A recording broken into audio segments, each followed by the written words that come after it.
Yeah, it's rewind time. One of the most beloved aspects of Steven Universe is fusion. While not entirely unique to the series, I mean, come on, Dragon Ball's right there, there's no denying that Steven Universe tackled this concept in a pretty refreshing way. Whereas Dragon Ball's rules allow for fusion to be performed by practically any character through various means, such as the Pata rings or fusion dance, Steven Universe plays the game a little differently by gatekeeping fusion to gem kind. Steven acts as a living loophole, existing as a half-human, half-gem hybrid, not only enabling fusion between himself and other gems, but also humans such as his dad Greg or girlfriend Connie. But beyond that, another area where fusion really shines in Steven Universe is in their design philosophy, which in itself seemed to be an extension of its world building. The look of fusions weren't just following the rule of cool. I mean, don't get me wrong, a lot of them are very cool, but their appearance, weapons, and behavior are a direct result of their components. Sardonyx and Sugilite are gigantic in size as a result of their larger-than-life personalities. But the two couldn't be any more different in basically every aspect, despite Ruby and Sapphire making 2/3 of both fusions. And that's because, with Sardonyx, Pearl complements both Ruby and Sapphire. All Pearls are consistently portrayed as theatrical, to say the least, and that flair for the dramatic is amplified by the eternal flame that is Ruby's passion. But it's all reined in by Pearl and Sapphire's often reserved demeanors. Toss in the fact that Pearl's mind is an intergalactic encyclopedia, alongside Sapphire's ability to see to the future, and you get a 20-foot tall showman who could probably do a better job at late-night television than most hosts right now. On the other hand, with Sugilite, who the show establishes is an unstable fusion, Amethyst, at that point in the series, was only compatible with Ruby, really. Whereas Ruby could really need to take a chill pill, which Sapphire's presence provides, Amethyst is the chill pill. But unlike Sapphire, that doesn't stop Amethyst from being impulsive and rowdy. And that amplifies those very same qualities in Ruby. They were both created to be warriors after all. This causes Sapphire to get kinda, I don't want to say overruled in the fusion, since Sugilite does retain some of Garnet's qualities, meaning she retains some of Sapphire's by extension, but Sapphire does get the short end of the stick compared to the other two. To directly quote what Garnet has to say about Sugilite in the book Guide to the Crystal Gems, Amethyst can be a bit reckless and I can be a bit brash. At times we can both get carried away, especially if we're egging each other on. Together, we become Sugilite, an inhibited powerhouse with nothing to prove and everything to show off. Amethyst's lack of inhibition and my raw power makes Sugilite so fun to be that it's hard to want to separate once we form her. You get the idea. I could honestly spend 20 minutes gushing over how clever each and every fusion in the show is. Even though Rainbow 2.0 could have looked cooler. But the point I'm trying to make is, fusions are cool, and I wish we got to see more of them in the show. So, we made more, nigga! Teaming up with one of the MVPs of Roundtable Steven Universe artwork, Coda, we banded together, brainstormed, and delivered 5 brand new fusions. Don't get me wrong though, he drew them and did like the hard part. I was just the idea guy, you know? So we'll go through each fusion one by one, breaking down the basic idea behind the fusions and their appearance. And if you guys end up liking this video, we'll do a part 2. Probably. I've said I've wanted to make a lot of follow-up videos over the last few years, but I'm gonna try to be more consistent going forward. But I also want to run like 2 other channels on top of this, so no promises. Hey, wait, what's up? Kicking things off, Coda and I explored a variation of fusion that I really wanted to see pop up in the show at some point, and that's a 3-character fusion between Steven, a gem, and a human. Specifically Pearl and Greg. I'm sure there's a crystal clear on this theory somewhere on the channel, but if Steven is able to fuse with both humans and the crystal gems, then it should be feasible for him to hold down a fusion that encompasses both parties. Humans' inability to fuse is portrayed as a barrier between mankind and gems in the episode We Need to Talk, where Pearl dangled the fact that Greg can't fuse over his head. That no matter what, Greg can't connect with Rose in this way, a way that's just natural to other gems. Of course, that episode made it clear that Greg and Rose don't need to fuse in order to have a strong connection with one another, and they can achieve a similar level of intimacy just by talking and enjoying each other's company. And after everything Greg and Pearl have been through, it'd be nice for the two to experience fusion through the same person that bridged them together and brought them to a mutual understanding and healing in the first place. Steven! Of course, Greg would ultimately fuse with his son in Steven Universe the movie, giving us Steg Multiverse, who's pretty divisive among fans for how he's depicted, and while I like Steg, I totally get why someone would be put off by him, but even if you're not a fan of Steg's look or demeanor, I think the idea behind him is something everyone can appreciate. To quote Rebecca Sugar, Steg is the ultimate ally who has all of Greg's emotional intuition and free spirit, and all of Steven's compassion. The support that Steven gets from Greg is so grounding for him, and Steg is just in a perfect position to do that for others. To just radiate support and confidence. I mentioned Steg because in figuring out the idea behind this 3-character fusion, I really wanted to cross the attributes of both Steg and Rainbow Quartz 2.0, who also exudes confidence alongside a selfless, mindful attitude. Not to mention Rainbow's based off of Mary Poppins and Dick Van Dyke. This really got me thinking, what would you get if you mix a rock star with Mary Poppins? What happens when you cross Rainbow's super speed with Steg's sick guitar skills and muscular build? And then it hit me. There's only one possible outcome. You would get Sporticus. Don't let your kids watch it! Hear me out, hear me out. Are you listening? I know this sounds ridiculous, but are you really going to tell me that Sporticus isn't a Steven Universe character already? Like, let's really talk about it. Let me read this man's wiki. The local hero of Lazy Town, who modestly calls himself only a slightly above average hero. I imagine Steven would say the same thing about himself. At the very least, Twitter would. He is highly athletic, as shown by his name, and does flips and jumps to do simple things, such as brushing his teeth or preparing himself a sandwich. Sporticus does flips and jumps, Pearl does flips and jumps. Sporticus is extra when brushing his teeth. Steven had a whole montage of his morning routine. Twice! Sporticus is a very understanding and modest person. He knows what he is capable of and is always worried for everyone. He's always trying to help people when he feels it's needed. He doesn't hate anyone, including Robbie Rotten, and he wants to be friends with everyone, even Robbie.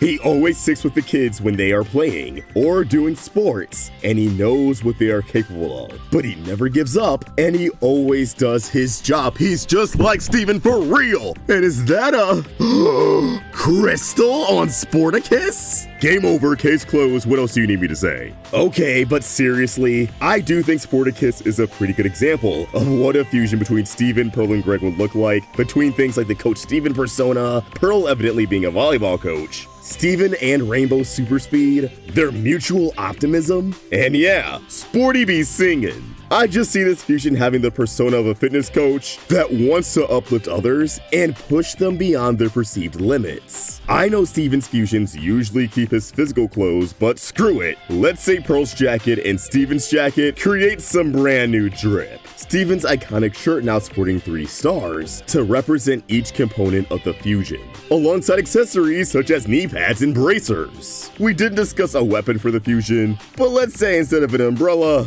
this fusion would have Pearl's spear sandwiched in between 2 shields to create a gem barbell. Adjust Rainbow 2.0's colors to accommodate Greg's pigmentation, and boom! What should we call this fusion? Because technically the gem is still Rainbow Quartz, so we could just add a word in front of them like Turbo Rainbow Quartz. Or we could name them after a variant of Rainbow Quartz like Sunset Quartz or Aura Quartz. Or we could name them something entirely new, like Velocity or Bolt. Let me know which name you like best in the comments down below. And with that, 1 fusion down, 4 more to go. Next up is a fusion that makes sense on so many levels when it comes to both character development and world building. A fusion between 2 members of the Crystal Gem B team, Lapis Lazuli and Bismuth. Lapis and Bismuth is a duo that I didn't think much of during the original series due to their lack of interaction, but I immediately had a need to see more of these 2 interacting together after Steven Universe the movie, where they seem to be pretty buddy-buddy after the time skip. There's even some interactions in the video game Unleash the Light that can definitely get some shippers fired up. And need I remind you, The light games are canon. Ultimately, Lapis and Bismuth didn't get to interact much in future, but that doesn't mean the argument for a fusion is shallow. Far from it. Lapis and Bismuth have a lot in common. At one point, both were imprisoned by the crystal gems, although under different circumstances. And by extension, both were plucked out of the mist of war and suddenly found themselves thousands of years in the future in relatively peaceful times, forced to adjust to a new world with new rules around people they can't put their complete trust in. Although that's more the case for Lapis than Bismuth.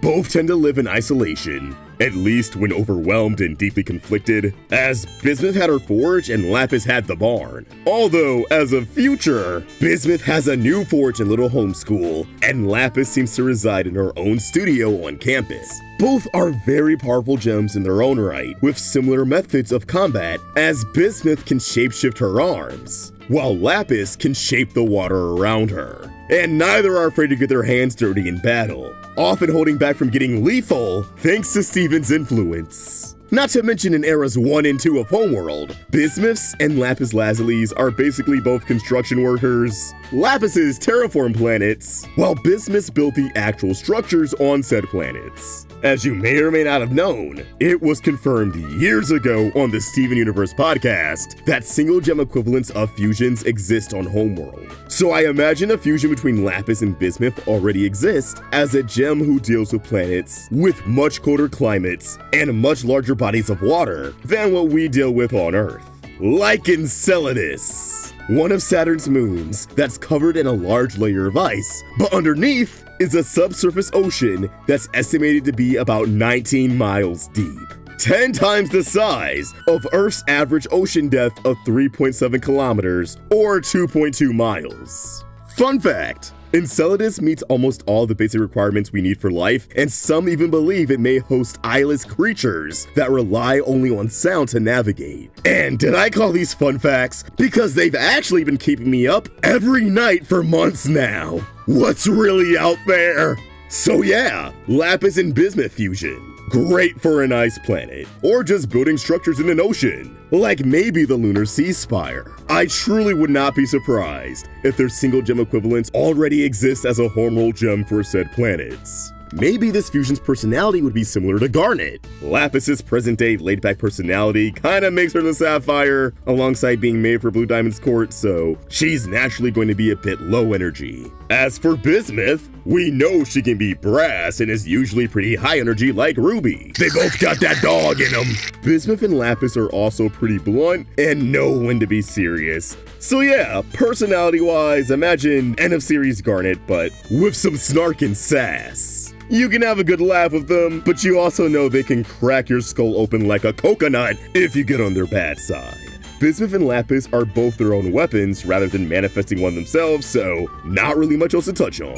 Here's Rainbow Hematite, a crystal for peace and alignment, representing the journeys of both Lapis and Bismuth, as they reintegrate themselves into the world, become familiar with peace, and are finally aligned with the crystal gems in present day. Beautiful. I like to imagine they're a little taller than Opal in order to get some major heavy lifting done. What do you think?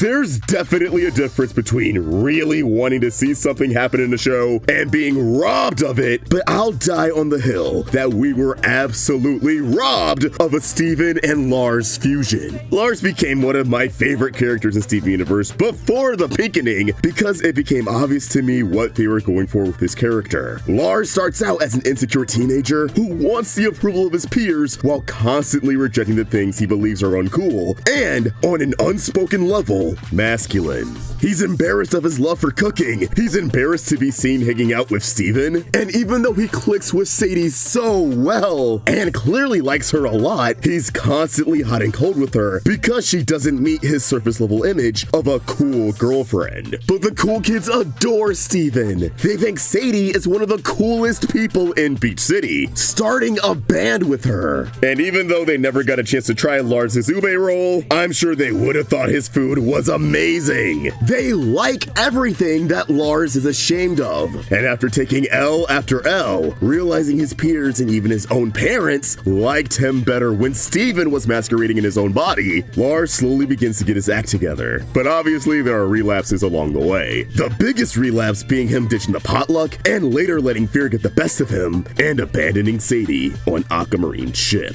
The aftermath forces Lars to admit his flaws and his fears, leading into the Wanted arc where he faces those fears in order to protect the off-colors and receiving a literal second chance at life, introducing us to Pink Lars, who quickly becomes Captain Lars. And then the show basically got canned and they had to wrap everything up in the back half of season 5. But then Cartoon Network wanted another season, so we get a self-actualized Lars for only one episode of Future. Captain Lars was a step in the right direction for our boy, but the conclusion to his arc is blatantly missing. And much like how Amethyst's arc of coming to her own and accepting herself was capped off with the Smoky Quartz fusion, in a world where the OG Steven universe got a season 6, Lars's arc probably would have been brought to the finish line with a fusion between himself and Steven. I think showing Lars and Steven learning to embrace everything they rejected about themselves and are ashamed of, in Steven's case, everything about being a diamond, would have been a great way for these two to connect and thus, like Amethyst and Steven, have a mutual internal conflict. From there, you just gotta put them in a situation where the external conflict calls for fusion. Honestly, given where Future left off, if the franchise ever came back, they could still execute this concept through an intergalactic road trip of sorts, given that Steven said he was going to visit Lars, and he clearly still has some baggage to sort through at the end of the miniseries. But let's talk about what this fusion would actually look like and would actually do. First off, his name is definitely Stars, not up for debate. Second, between the clear Captain Harlock influence on Lars of the Stars and the fact that Lars has had a lot in common with Lion for a bit now, I'd like to imagine that Stars definitely has beautiful, luscious anime hair, reminiscent of Lion's mane.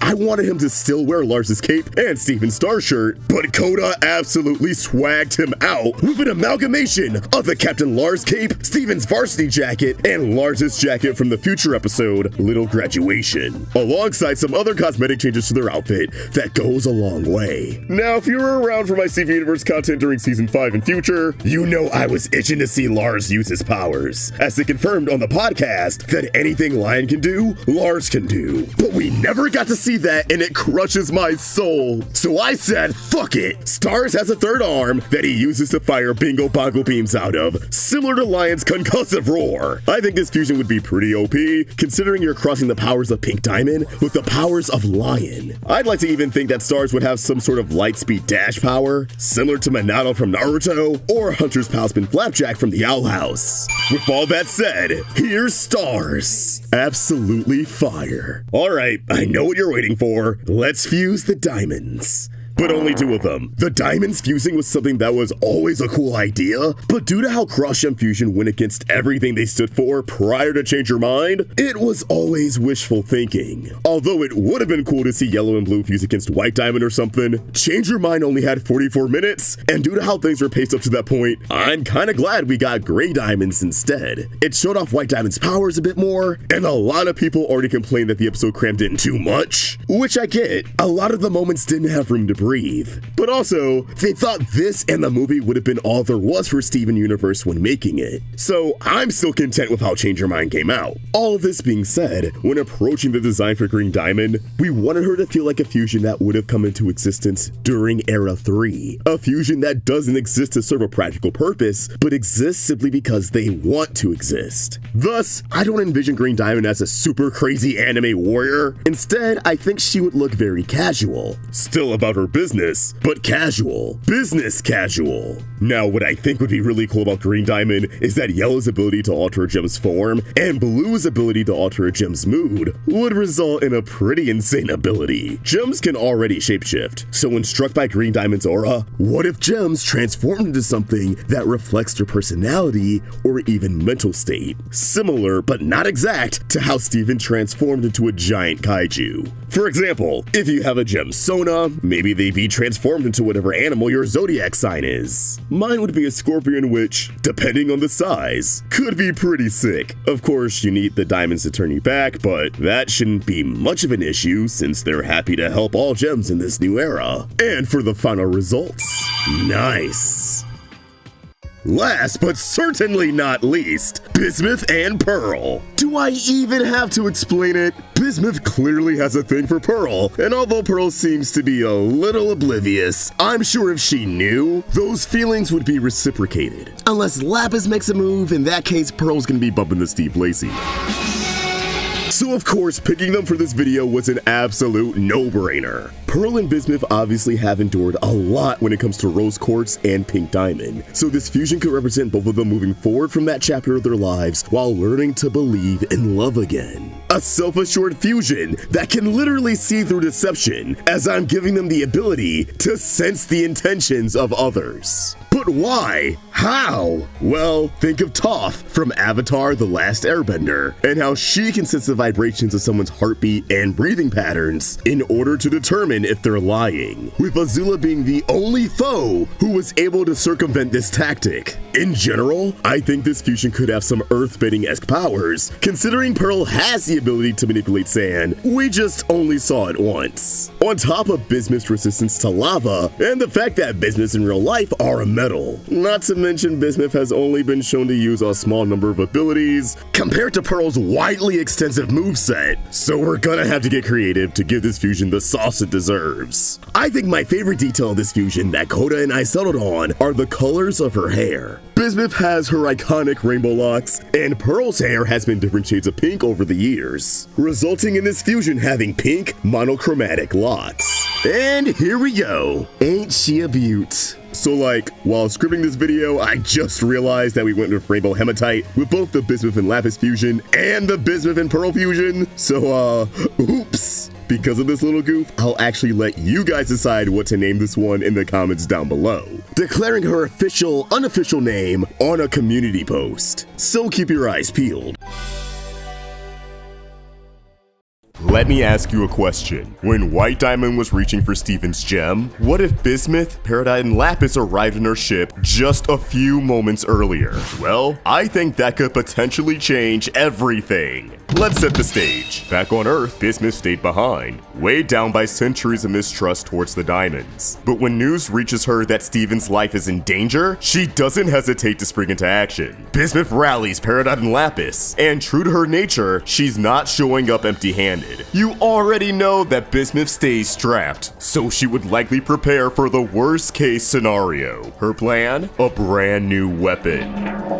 Fast forward to Homeworld, and Steven's gem is moments away from being torn out by White Diamond. Steven begins to lose consciousness, feeling excruciating pain as his gem gets slowly ripped out of his stomach. He closes his eyes, bracing himself and submitting to fate. The crystal gems are completely powerless under White's control. All hope seems lost, but then a shockwave rips through the room. Steven collapses as White Diamond's grip falters. All eyes turn to the source of the explosion. Bismuth, Peridot, and Lapis burst onto the scene, and they're not here to negotiate. At least, Bismuth isn't. She summons a weapon from within her gem, something she was hoping she wouldn't have to use. A breaking point. But not just any breaking point. It's one that's refined and capable of firing from long range. She aims it at White, and with slight hesitation, pulls the trigger. Steven opens his eyes only to find himself falling in midair, surrounded by white shards. He looks directly ahead to find White herself falling over, her body slowly disintegrating, still falling towards the ground. Steven scans around to see Yellow and Blue have suffered the same fate. Reality starts to set in. The diamonds have been shattered. With the gems freed from White Diamond's trance, Garnet comes to her senses and high jumps, catching Steven. She profusely apologizes for failing to protect him. Bismuth drops the weapon with trembling hands, struggling to rationalize her actions as the diamond shards lie before her. She's conflicted. Shattering the diamonds was something she was certainly not not against doing in the past. But now that she's actually done it, after Steven tried to show her that there could be a more peaceful resolution, the weight of taking the lives of others puts her in a state of shock. It's a lot to process even for her. Never before seen Homeworld gems arrive after the Mega Diamond did a number on Homeworld. They spot the crystal gems trying to escape, and some intervene. Fortunately, the crystal gems just barely fend off any oncoming attacks. It's a stressful race to get back to Pink's ship and disengage it from the rest of the Diamond Mech. Investigating the scene of the crime, other Homeworld gems find the remains of the Great Diamond Authority. Needless to say, it doesn't take long for the planet to fall into disarray. Over at Emerald's headquarters on Homeworld, one of her subordinates rushes in with the word of the Diamond's fall. Having the highest position of authority after the Diamonds, Emerald wants to assume leadership and lead a revenge-driven army to invade Earth and shatter the crystal gems, putting an end to the rebellion once and for all. The only problem is, she isn't the only Emerald who wants to be in charge. Go figure. They try to compromise and form the Great Emerald Authority to lead Homeworld. But then they can't decide who's going to be the leader of the leaders, resulting in two factions being formed: the Great Emerald Authority and the Greater Emerald Authority. Despite the namesake, it's not clear which one is actually better. The girlies are just fighting for real. Not only do we have two opposing forces trying to lead Homeworld, but the Crystal Gems' behavior at the Era 3 ball inspired a ton of gems to rebel now that the head honchos are no longer around. Frost Gem fusions are cropping up left and right, and more off-colors come out of hiding. Homeworld is in a state of free-for-all. Two warring upper crust factions, both hell-bent on getting their revenge on Earth, as well as a blossoming rebel alliance with a mix of gems that up until this point have never even existed. Things continue to be chaotic until both sides of the Emerald Authority are united by a special little ruby with an eye made of, well, a ruby, and an aquamarine with a tear-shaped gem on her cheek. Two gems who we know harbor an intense hatred for Steven Universe and want to avenge the Diamonds, fearing that something like this would happen in the first place. Meanwhile, back on Earth, the Crystal Gems are barely keeping it together. Bismuth not only feels more isolated from her friends than ever before, but she's also wrestling with her own moral code. Despite her good intentions, she's become recluse and extremely down on herself. Steven now lives in perpetual fear, afraid that Homeworld will inevitably seek their revenge. And well, yeah, he'd be right. He also can't shake the feeling of being a failure, like he let down the Crystal Gems, himself, and even his mother. He went to Homeworld with the goal of establishing peace across the galaxy and healing the corrupted gems. Now, without the Diamonds, neither can be achieved, as yellow, blue, and white's essence is needed to revert corrupted gems back to normal, and far too many gems on Homeworld are literally hardwired to obey the Diamonds. They can't accept a new way of life unless the Diamonds enable it. And right now, they're all too grief-stricken to do anything but exact revenge. Changing their way of life isn't exactly in the cards. Not wanting to lose their faith completely though, the Crystal Gems come to the conclusion that even if they need to defend their home, it isn't impossible for things to work out. Sadly, this isn't a story with a happy ending. By assembling an army consisting of Crystal Gems, off-colors, combat-trained townies, the Cluster, and a handful of rebel gems who escaped Homeworld, the team is simply outnumbered by Homeworld's invading forces. The Crystal Gems simply can't take on an army that large. The Earth is destroyed, and Homeworld immortalizes the Diamonds as martyrs. The Great Emerald Authority transforms Homeworld into a military state, cranking up the Diamonds' ideology to 100 and crushing anyone who stands in their way, gem or otherwise. Suffice to say, I don't think shattering the Diamonds would have been the greatest idea, as it runs the risk of way too much chaos, and would only leave the Crystal Gems outnumbered against a vengeful Homeworld army. But I don't want to end this on a total downer note, so let's explore an alternate ending to the alternate ending. One that's a bit more optimistic.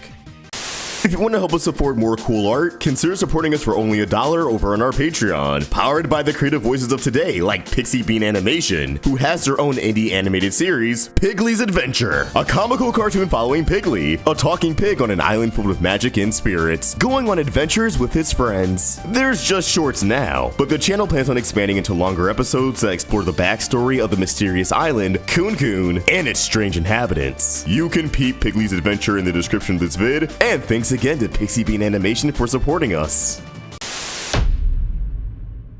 Steven, realizing that the homeworld gems need a diamond to permit them to change their ways, comes to the conclusion that he needs to go back to homeworld, as he is, himself, a diamond. It's risky and a long shot, but right now, it seems like his best bet for a peaceful resolution. Hiding will only result in homeworld invading Earth. The other crystal gems strictly forbid Steven from leaving, not allowing him anywhere near the ship. It's too dangerous. Garnet foresees disaster, unless...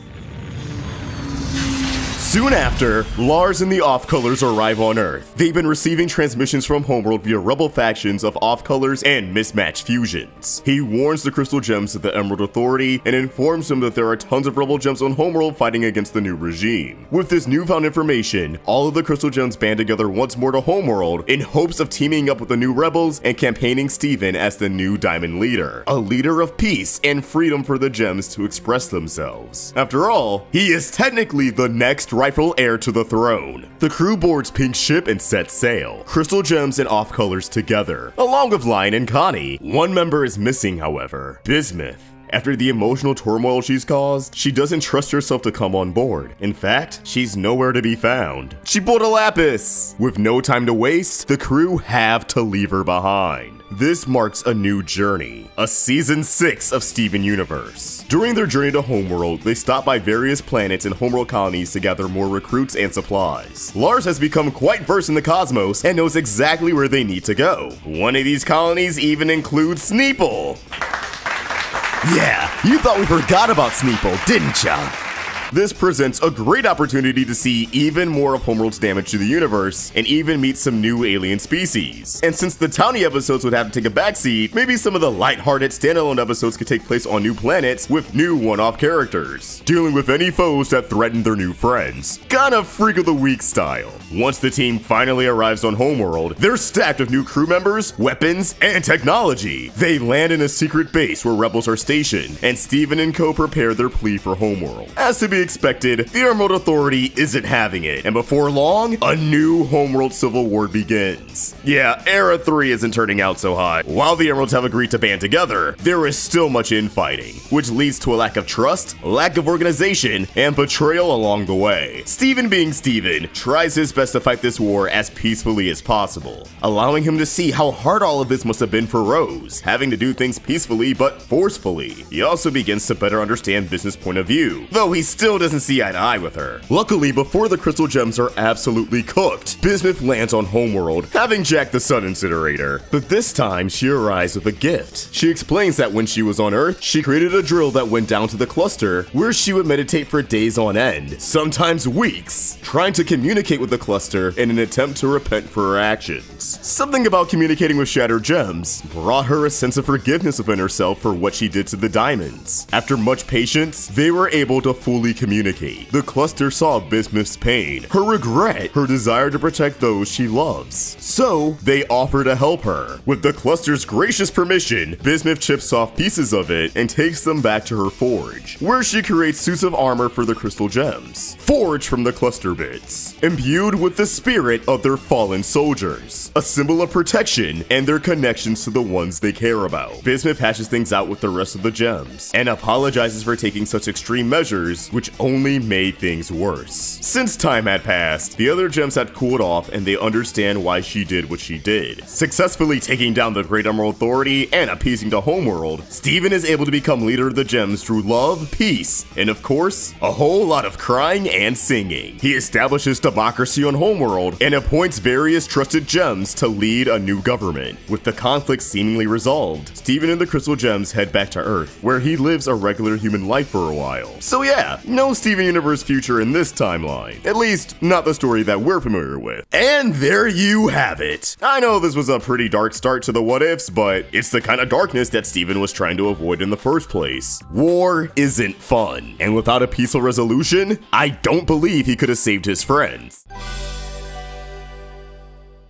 White Diamond yanks Steven's gem from his body, causing a startling transformation as his gem half, Pink Steven, is formed for the very first time. The two engage in a fierce battle, but this time, White Diamond doesn't hold back. She's not interested in merely controlling Pink Steven, she's determined to poof him entirely. When Pink Steven retaliates against her most powerful attack, one that utilizes the collective strength of every gem under her control, the force of his counter doesn't just send everyone sprawling, it disrupts their physical forms entirely, poofing every single gem present. As the dust settles, Bismuth, Peridot, and Lapis arrive at the scene. They find Pink Steven calmly holding 3 glowing bubbles, each containing the gem of a diamond. Without a word, he hands the bubbles to his allies, and then seamlessly merges back with his human half. His expression is a mix of exhaustion and resolve. Because the diamonds are bubbled rather than shattered, the group manages to stay composed, knowing they still have options. However, the situation remains dire. As usual, Amethyst is the first to reform, and her quick thinking proves invaluable. When homeworld gems arrive at their ship demanding answers, Amethyst convinces Lapis to help her shapeshift into Yellow Diamond and Blue Diamond respectively. Though the disguises aren't perfect, Yellow Diamond looks suspiciously purple, so they keep a safe distance to avoid close scrutiny. It's unclear how large a gem can push themselves, especially to the size of a diamond. But Amethyst and Lapis commit to the bit, talking their way out of a size difference by really leaning into the fear and intimidation that diamonds possess. And thankfully they're dealing with lowly homeworld gems who are far less likely to question much. In character as Yellow and Blue, Amethyst and Lapis spin a story about the diamonds taking an extended family vacation to resolve their differences. They assure the homeworld gems that the diamonds will be away for a while and request that their privacy be respected.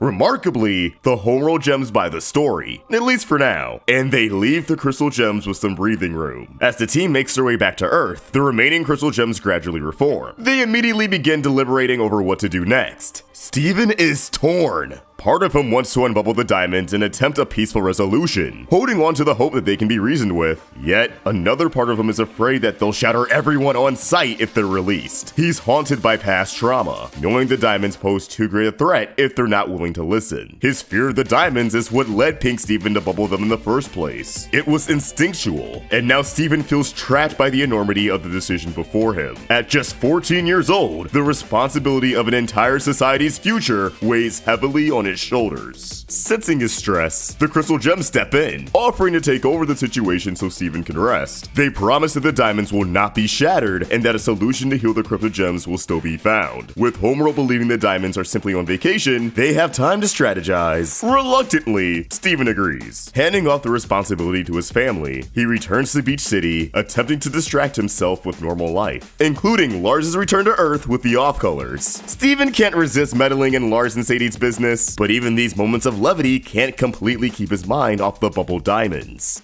Days later, the crystal gems call Steven to the burning room with exciting news. They've replaced the lava pool with a vibrant, colorful liquid that shimmers in the hues of yellow, blue, and white. At Peridot's request, Steven adds a drop of his healing spit, which adds a pink hue to the water, completing the rainbow effect. They test the pool by dropping in a bubbled cryptid gem, and to everyone's amazement, the gem emerges fully healed. Corruption has been resolved, but how? The answer is unsettling. The crystal gems reveal that they've engineered a machine to extract the essence of the diamonds from their bubbled forms, infusing the pool with their energy. That's right, gem harvesting. And it's just as creepy as Peridot thought it'd be. Steven is horrified by the ethical implications. No one can confirm if the process harms the diamonds, and Steven is deeply uncomfortable with the idea of exploiting them, even after all the harm they've caused. Bismuth and Lapis argue that the diamonds' feelings don't outweigh the need to heal the corrupted gems, that they've hurt countless gems before, reduced them to shards, and the diamonds don't even know what's going on while they're bubbled, and they don't need to sign off on fixing their mistakes. They lost that right thousands of years ago. But Steven remains unconvinced, unwilling to believe that two wrongs make a right. Before they can resolve the ethical dilemma, an unexpected threat arrives in Beach City. Emerald, searching for her stolen sun incinerator, lands on Earth, accompanied by Eyeball, Aquamarine, and Holly Blue Agate, Steven's biggest ops, who were gritting their teeth the entire time he was on Homeworld. They were already suspicious of Pink Diamond's sudden reappearance, so they weren't buying that the disappearance of all 4 diamonds was simply a family vacation. Following their collective gut, they decided to pay Earth a visit. They converge on Steven's house, intending to raid the temple as they believed the diamonds could be held captive. Damn, lucky guess. The crystal gems do a poor job of convincing them otherwise. A chaotic battle ensues. Lars takes to the skies in a showdown with Emerald, while the crystal gems fend off her minions. Unfortunately, as their laser focus on the brutes, Eyeball and Aquamarine manage to slip by and infiltrate the burning room, where they discover the bubble diamonds and countless other gems. Assuming the worst, this only affirms their bias against the crystal gems. Spotting a freshly healed gem emerging from the rainbow pool, the two recognize its significance, and Eyeball wastes no time recovering Jasper's gem, tossing it in the vat. The pool begins to glow. The formidable kindergarten courts who could is unleashed to even the odds. Jasper emerges, dazed for only a moment before locking in, ready for a brawl. Pandemonium erupts as Steven's house once again ends up as collateral damage. Bismuth shouts mid-battle, "Don't worry, I'll fix it again." Steven, Garnet, Amethyst, and Pearl take on Jasper in the burning room. Aquamarine and Ruby notice Jasper is actually getting overwhelmed, so they decide to fuse to at least serve as a distraction. Bluebird is born for the very first time. But she's only annoying for a minute or two before Pearl snipes her with a spear. Bubbles begin popping left and right. Corrupted gems all begin lashing out, causing everyone to fight each other, while simultaneously needing to fend off an onslaught of monsters. Imagine trying to play Smash Bros on Team Battle, but stage hazards are on, and the hazards in question are violent, confused, corrupted gems. Once the corrupted gems are either bubbled again,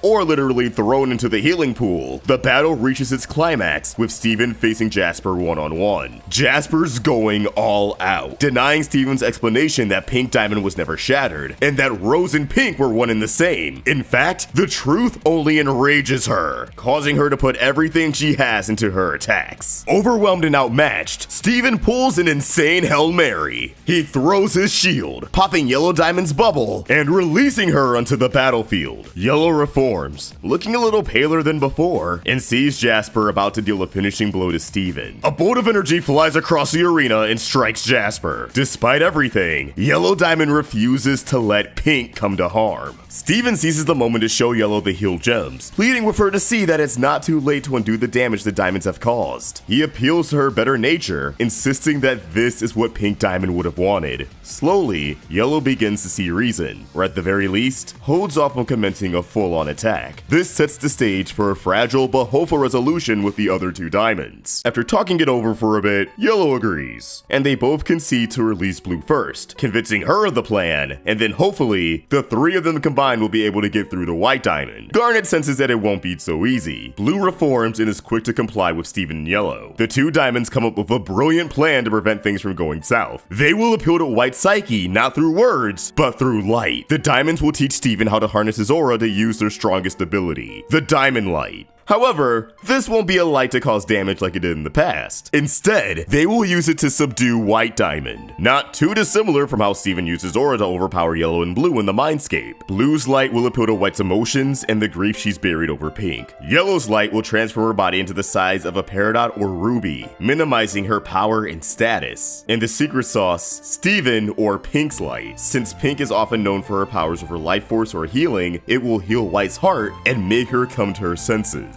Steven unbubbles White, and while she isn't quite the terrorizer she was before she got pooped on Homeworld, she still feels the need to keep her family in line and stop speaking so irrationally. She tries to control them, so Steven and the diamonds counter by projecting their auras. Steven pleads his case as the healing light overwhelms White. Her eyes are glowing as she appears to be in a trance, her body slowly shrinking. Suddenly, Steven, Yellow, and Blue hear White's voice telepathically.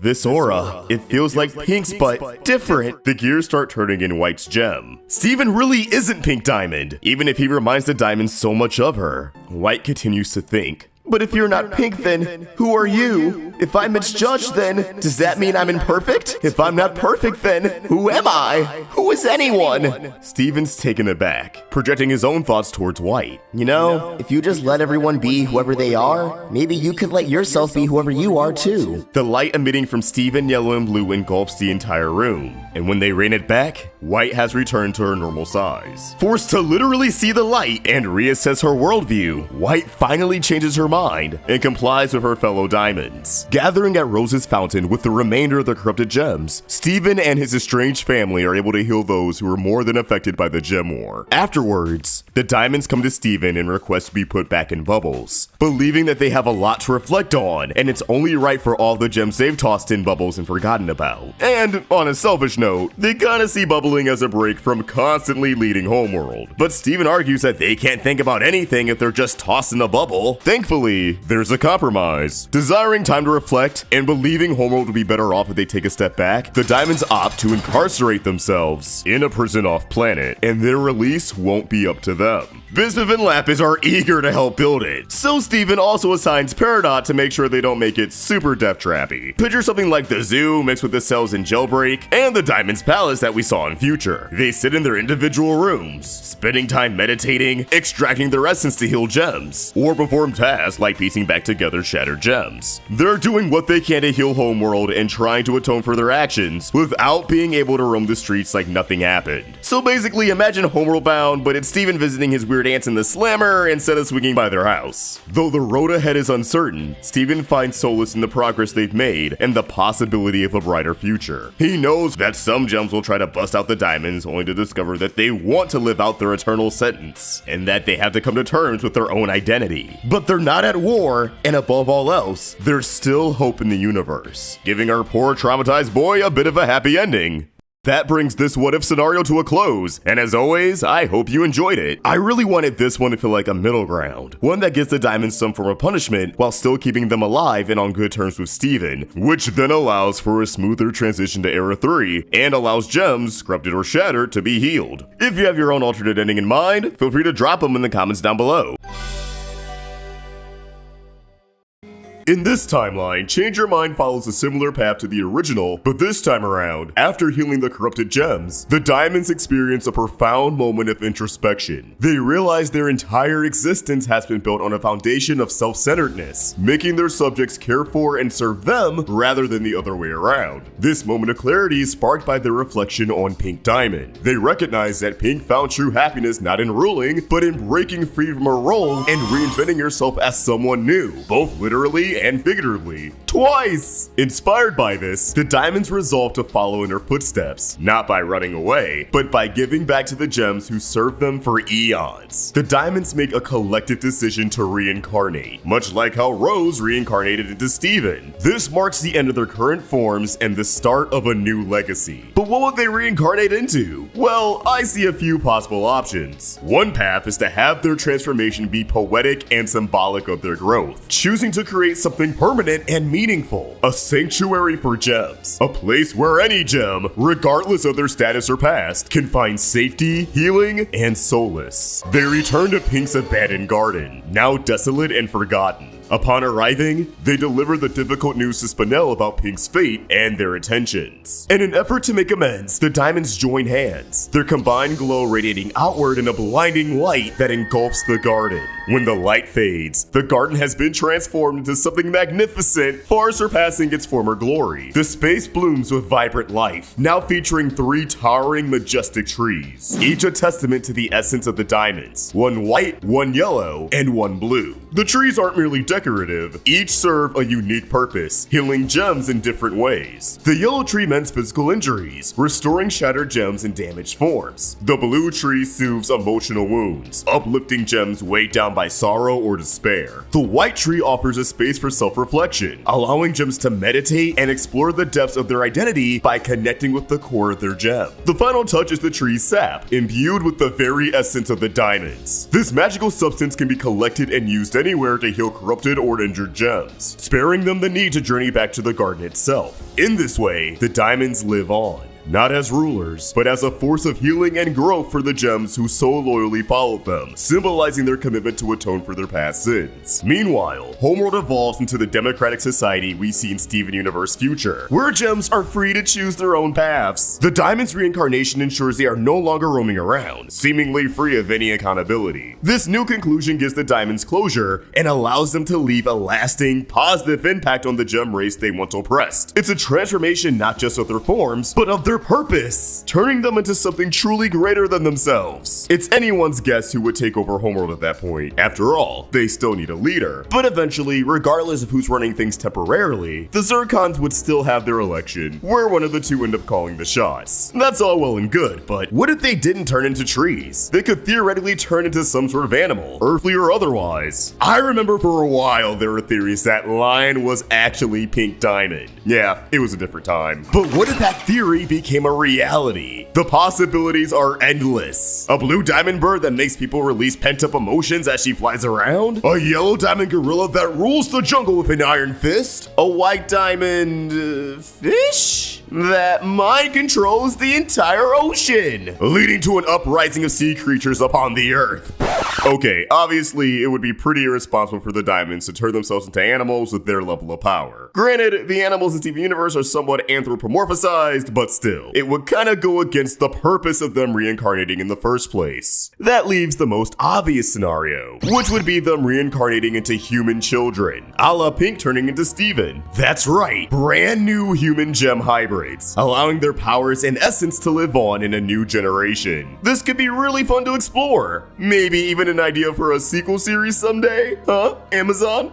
It would be interesting to have an adult Steven help raise 3 gem human hybrids and show them the ropes. It would be a fun inverse of Steven being taught by 3 gems. He would get the chance to really showcase his maturity and connect with the 3 diamond hybrids in a way that nobody was quite able to with him. Steven was the first and only of his kind, so I think it would be heartwarming to see him bond with beings going through similar struggles, but with their own personalities and interpersonal relationships. Unlike Steven though, the 3 diamond kids would effectively be princes or princesses. Intergalactic royalty! And while that's technically true for Steven as well, he didn't know that for most of his childhood and adolescence. As far as he was concerned, he was just the offspring of a rebel leader. But being reincarnations of otherworldly rulers is a completely different ballgame. Maybe the Diamond Offsprings all have opposite yet similar personalities to their predecessors. Kinda like how Steven has a lot of similarities to Rose, yet also carries some pretty distinct differences. Yellow's reincarnation might be super happy-go-lucky. Think Season 1 Steven, but with less internal pressure to live up to a certain standard. I could also see Yellow being both a jock and a strategist, channeling their Diamond Mother's knack for combat and leading armies into something more positive than war. Harboring a huge love for sports, but they don't just want to blow off steam and act like a meathead. They want to build a perfect team, figure out the best plays, pretty much coaching for the coach, but they wouldn't be someone who bosses everyone around. With Steven's guidance, they would champion teamwork above all else. Blue's reincarnation might be stoic, type A, and ironically, not overly emotional, sort of like how Blue Diamond was depicted in The Answer. They'd almost be like Garnet, but somehow even more put together. Mildly nerdy. Think Ice Bear and We Bear Bears, or Ferb and Phineas and Ferb. Despite their outward demeanor, however, they excel at expressing themselves through art and literature. Kinda like Lapis, who after all, is a blue gem. Bro might barely show any emotion, but their poetry will bring you to tears. Their meat mort will make you feel things you never felt before. And White's offspring, I imagine, might be super smart yet super disorganized, though they hide that disorganization well. Like White Diamond, they'd hide by the illusion of perfection, even if that illusion is eating them up inside, feeling like they have to be the leader of the siblings. Behind closed doors though, they're super type B, always going with what feels good in the moment. An irresponsible Poindexter who has a nasty habit of isolating, although it's not intentional, throwing themselves into whatever pet project fascinates them at the moment instead of focusing on more pressing matters. Harboring White's gem, I imagine that they'd be their own worst critic, very hard on themselves whenever things don't go their way. They're striving to be more, though they're not sure what that means for them. They're constantly using their smarts to try to take the easy, lazy way out, scheming their way through life. Think a mix of Eddie and Double D from Edda and Eddie, or if the Stan Bros did a fusion dance. And that's just one path they could take. What if they were given a choice to lead Homeworld? It'd be interesting to see which of the kids would embrace their diamond heritage and which would want something completely new.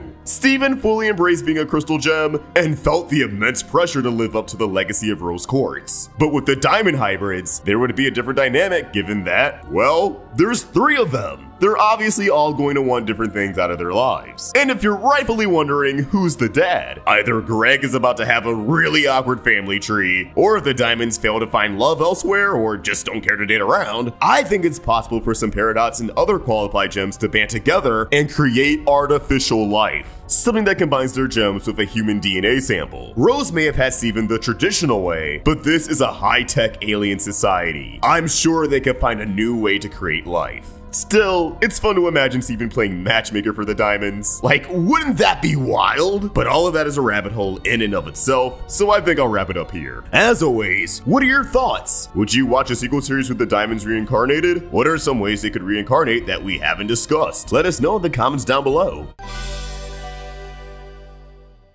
On March 27th, 2020, the day Steven Universe Future concluded, Rebecca Sugar was asked in an interview with Comic Book Reader, "Tell us something you haven't told anyone before about any of the gems." To which Sugar responds, "Wow, that's a bold request. Have you noticed that they're all solar-powered robots?" Now, for a lot of fans, this isn't news. We've been figured this out, and although Sugar has never specified the solar-powered part before, she has mentioned in the past that they are artificial intelligence. We've seen that they can glitch out when their gem is cracked, that they can essentially be factory reset, they can have parts of their programming overridden, as evident with White Diamond's powers or Steven coming into existence, as that required traces of Pink Diamond's data to be overwritten, such as the personality and form. For all intents and purposes, Steven is Steven, and that includes the gem. We've seen firsthand that it's not just Pink Diamond anymore. But all of this got me thinking, what if the gems were able to rig themselves? We already know they can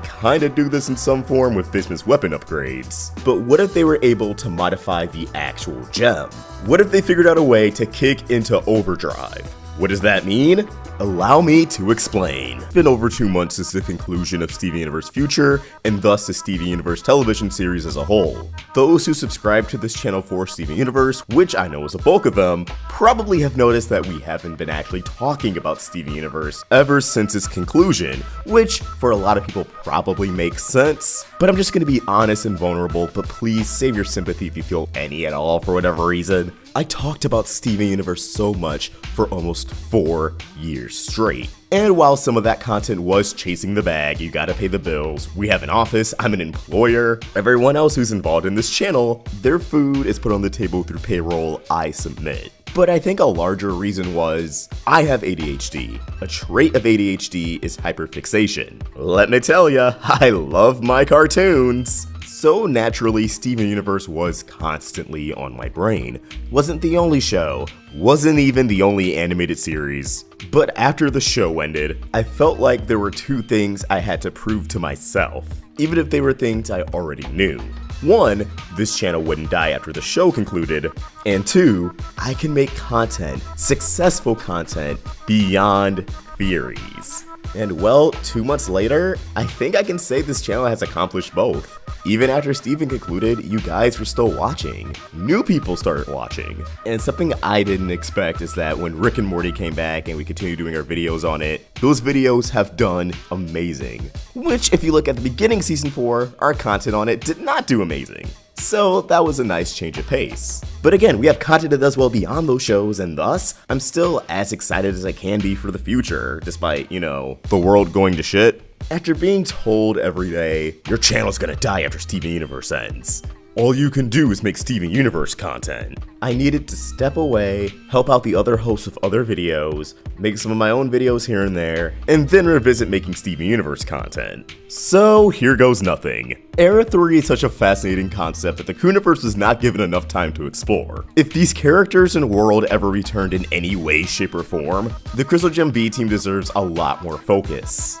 Namely the inventors, Bismuth and Peridot. I'm sorry Lapis, nothing personal, you just, you know, water, terraforming, meat morph. You got it covered, you know what you're doing. Sure, Bismuth and Peridot are wrapped up in Little Homeschool right now. But as the episode Little Graduation showed us, you're always going to continue to grow, and that includes your career, your passions, and your hobbies. I'm sure Bismuth and Peridot are having a great time at Little Homeschool, teaching other gems about the culture they cultivated. But we know Peridot at heart is a techie. That rock loves her technology. And Bismuth, while she still is foraging and crafting away at Little Homeschool, I think her ambition is only going to grow. Hell, if any of the crystal gems are anything, it's ambitious. With Steven gone from Beach City, although I imagine there are more than enough gems to neutralize any future impending threats that come to Beach City, and oh god, Steven's not here, I think the gems would still seek for an extra layer of protection. In particular, they would want to be able to 100% defend themselves, considering the hybrid of a human and a diamond is off living his own life, exploring his own adventures, even though they obviously are going to keep in touch. Yet because Era 3 is all about figuring yourself out and exploring new things, breaking the mold, and being encouraged to do so, I think the Crystal Gem B team can make some serious magic happen.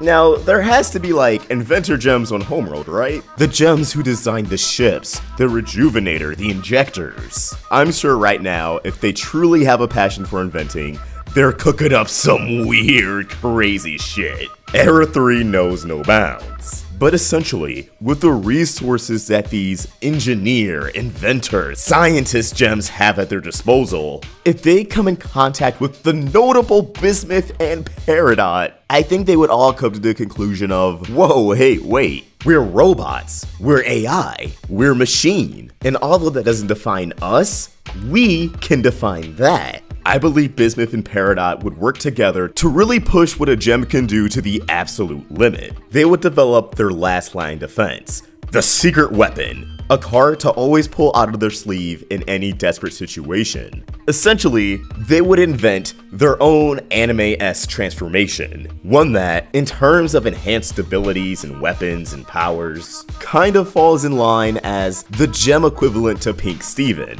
If gems are solar-powered robots, would they be optimized to perform at a certain speed, to output a certain amount of energy? If so, I believe these transformations would just be a way for the gems to operate at full power, which is why I call this their overdrive transformation.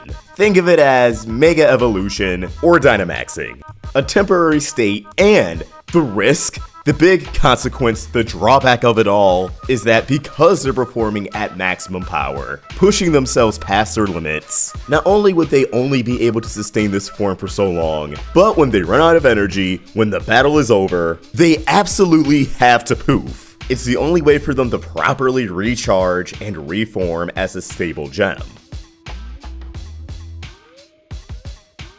But what would these forms actually look like? Luckily, I brought in the amazing art with Coda to whip up some designs for Garnet, Amethyst, and Pearl, what their overdrive forms would look like. Side note, for videos like these where we explore hypotheticals and, get these designs and speed paints commissioned, would you want the artist on and actually speak if they're willing? Because we can make that happen, and it would probably give you guys a better idea of how we came to the conclusion for some of these designs. Starting with Garnet, I think all gems would get a little boost in size, but a lot of the big features of their current reformation would become very pronounced. One thing I wanted for Garnet was for her goofy visor to become, well, even goofier. Actually, alright, I gotta be honest, I don't think her visor's that goofy.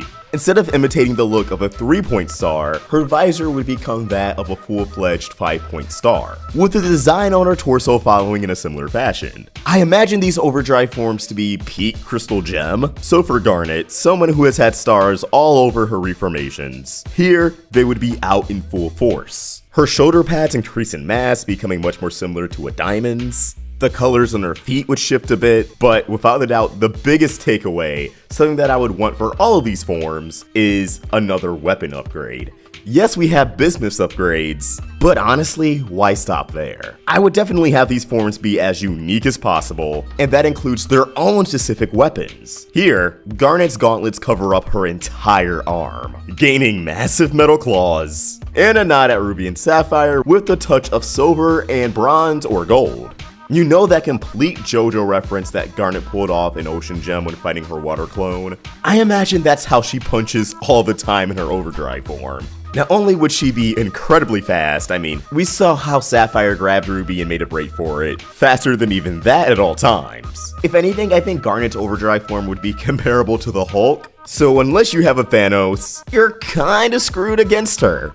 Next up, we have Pearl. Now, when approaching this, the big idea I presented to Coda for this concept was that Pearl's overdrive form would be akin to Mega Pearl, or Prince Pearl, from what's probably one of the most memorable episodes of Future, Volleyball. Obviously, without Pink Pearl's gem, there's no need for a midriff. But considering Pearl's upbringing as a warrior, how much she admires and respects the human concept of a knight, alongside the Universe's love for revolutionary girl Utena, it just feels right that this would be her anime-esque transformation. Also made sure to include the detail that her hair would be similar to when she first served Pink Diamond, or in the 80s, 90s era from Story for Steven. One of the most crucial details when it comes to a transformation for me is the hair. So although we didn't do much for Garnet, I wanted to make sure Pearl got some love. And as you probably notice, or will notice if it's not yet colored in, Pearl's overdrive form also sports her current color scheme of the mom jacket reformation,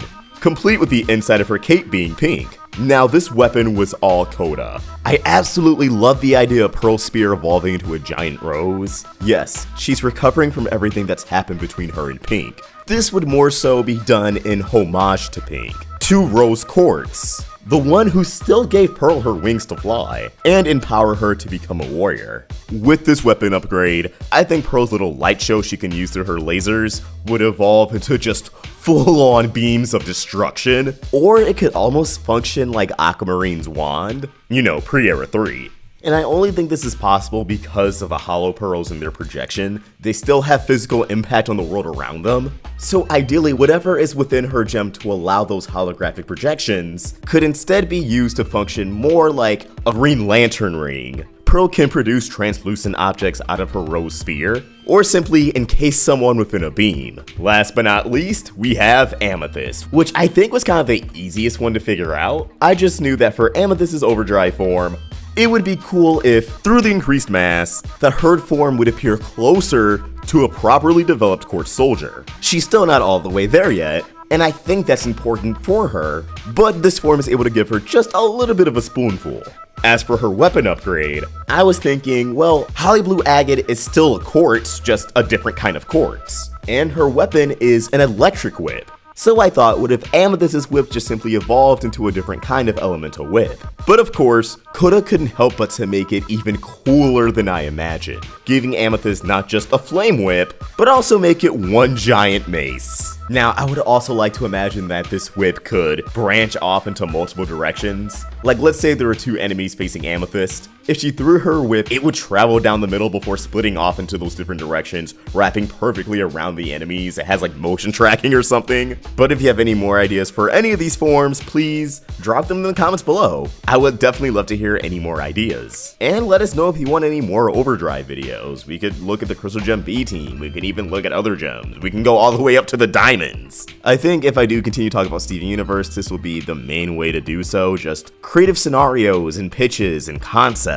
It definitely won't be as constant as it was before, but if you initially came to this channel for Steven Universe, I still have some thoughts in my head that I want to get out. So if you do choose to stick around, thank you. But as always, these are just my thoughts and Coda's amazing art, and I want to hear yours. What do you think? How do you feel about the concept of an overdrive transformation? What would you change about it? What other transformations would you want to see in Steven Universe? Has anyone else experimented with the ideas of gem transformations and how they would work? What would the drawbacks be?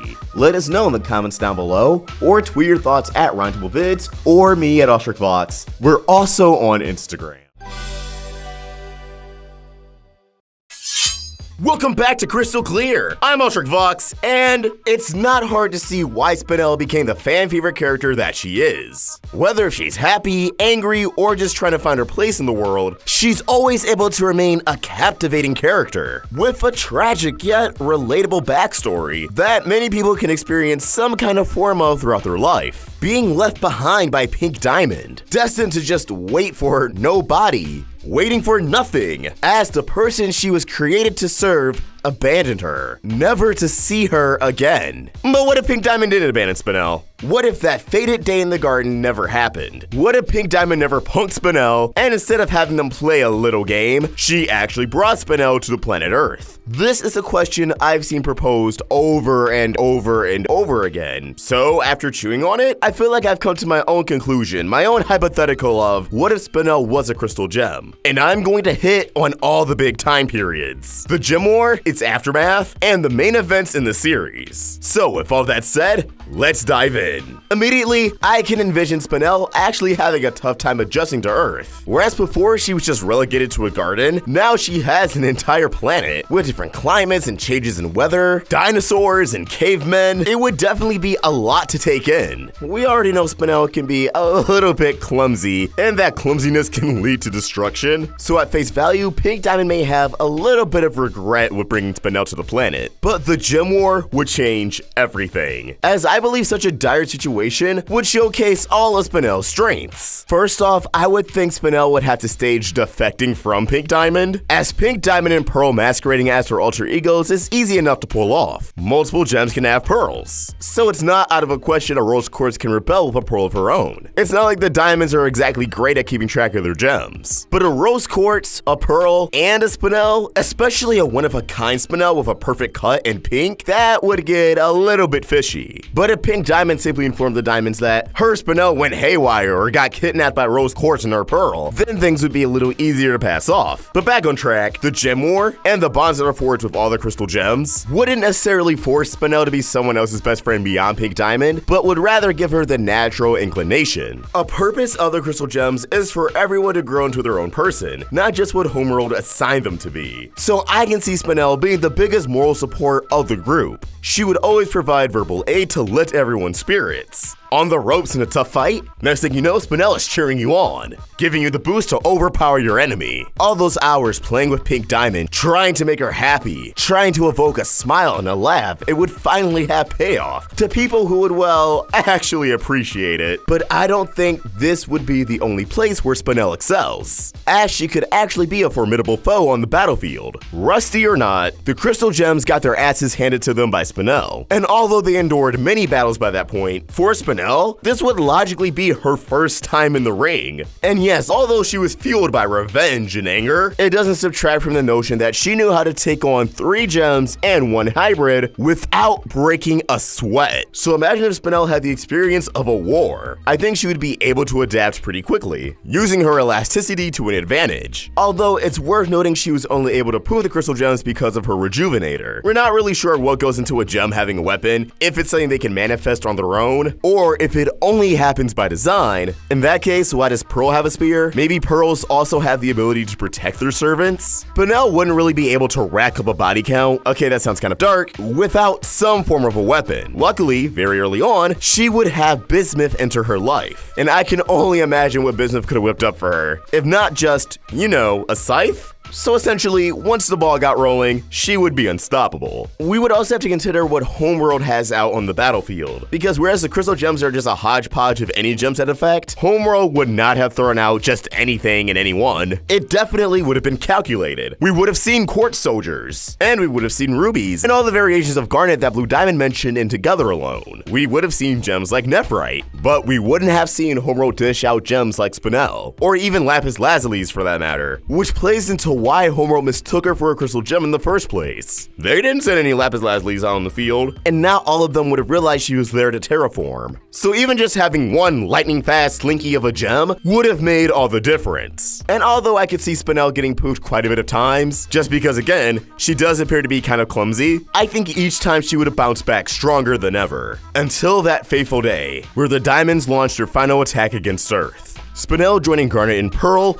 as Rose Quartz shields them from the deadly blast. After the war, I can see things being a little bit intense with Spinel. During the Gem War, she was moral support, so naturally, that's what she would want to be to her smaller family afterwards. And before we continue, yes, Pink Diamond would have pulled the same number on Pearl to Spinel to avoid her true identity ever seeping out to the other gems. But anyways, Spinel's tricks and games wouldn't really be the guaranteed remedy for sunshine and rainbows after the war. If anything, it could serve as a grim reminder, maybe even causing annoyance. Garnet, Pearl, Rose, all getting unfairly irritated by Spinel. They wouldn't give up on her, but they would definitely have her tone it down just a little bit. Rounding up corrupted gems would have been a lot easier with Spinel by their side, but I really think that awkward feeling would persist until Amethyst came into the picture. Spinel latching onto Amethyst as her new best friend, and her desire to entertain, to be moral support, that would all go into Amethyst as they adjust her into society. Although, as we all know, Amethyst would would become the most human out of all of them. If anything, I think Amethyst would get Spinel into a lot of hijinks and shenanigans, causing Spinel to act a little more lax and human as a result. When Rose Quartz gives up her physical form in order to give birth to Steven, Spinel would definitely be conflicted. Pink Diamond was her original best friend, and of course she still feels a sense of allegiance to her. But I can definitely see Rose pitching it as, look at it like this, Spinel, you're going to have a new best friend and he'll be unlike anyone you've ever met before. And thus we know the story. Steven would be brought into the world, and the events of the series would probably play out the same at large, except Spinel would definitely have an interesting arc of her own. She would always try to be everyone's best friend without having a best friend of her own. Steven would see the toxic traits that his mom never really corrected, but just kept pushing on to other people. Slightly similar to their arc in the movie. But just as how all the gems have truly grown into their own person by the end of the series, or at least up until Change Your Mind, Spinel would definitely be her own person by the end as well, learning how to truly be a good friend without being overbearing, and learning that it's okay to be alone, it's okay to not smother someone with affection 24/7. She would learn how to form friendships organically, not forcing anything. She would be the best version of Spinel possible. But obviously, the events of the movie would not have happened, and the diamonds would not have anyone to replace that void Pink Diamond left behind. And from there, we don't really know what would happen, because we don't really know what's in store for Spinel in the future of the series. We're obviously going to see the diamonds again, so it's only natural we would see Spinel again. But at least for now, I hope you guys would be satisfied for this alternate storyline and outcome for Spinel, a version where Steven was able to truly help her out. And that's not to say he didn't in the film, but Spinel clearly goes on her own journey. She accepts that she can't embark on such a quest with Steven, that their past is already too complicated. But that is okay, because she's still trying to correct herself. She's going to become a better person,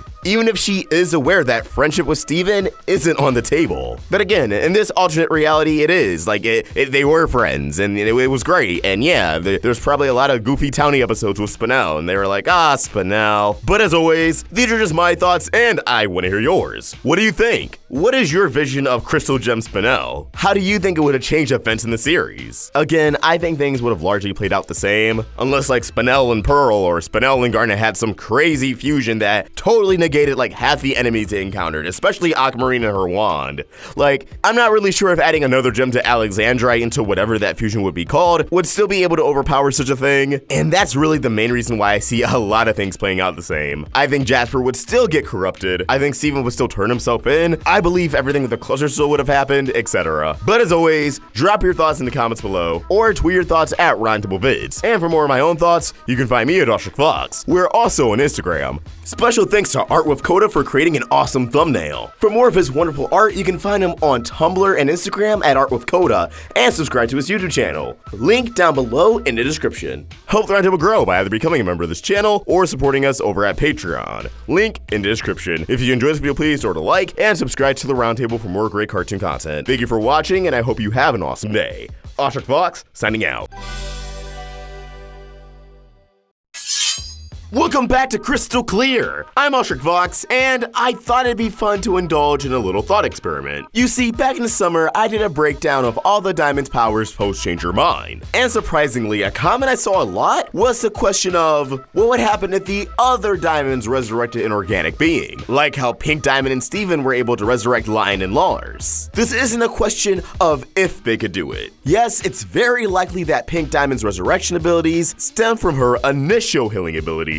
I don't disagree with that at all. It's clearly what's presented in the context of the show. But if we really want to debate, how do we know for sure that the other three Diamonds aren't capable of healing any organic beings? Just hear me out. As far as we know, Pink Diamond was the only Diamond to directly interact with organic beings, especially with one that's, well, dead. I simply don't think organic beings was kept in mind whenever Pink Diamond was created, by whomever she was created by. The ability to resurrect organic beings was probably a shock to her as well. And to further push this in the gray area, technically we have seen the Diamonds heal gems, with the corrupted gems. Sure, this can be contested, but Yellow Diamond's solo attempt at healing Nephrite brought her to a state closer to her original self than Steven ever could. We know that the four Diamonds together fully healed the corrupted gems, so we can assume they have their own healing properties. They just might be in ways different from Pink Diamond's. Still, that doesn't discourage me from asking, if Liquid liquid of some form released from the diamonds, and made contact with a recently deceased organic being, and it did affect them, what ways would this character change? First, we should look over what happens when Pink Diamond or Steven resurrects somebody. After being revived by Steven's tears, Lars's entire pigmentation turned pink, his hair becoming more like the curly, messy style of Pink Diamond. He's nearly immortal, but confirmed through the Stevenverse podcast to just be aging at a very slow rate.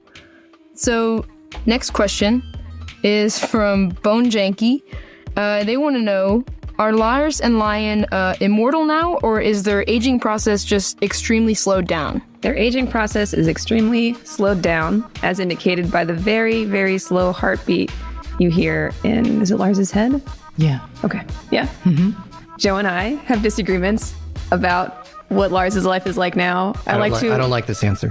I like to imagine that the trade-off is he lost his sense of taste.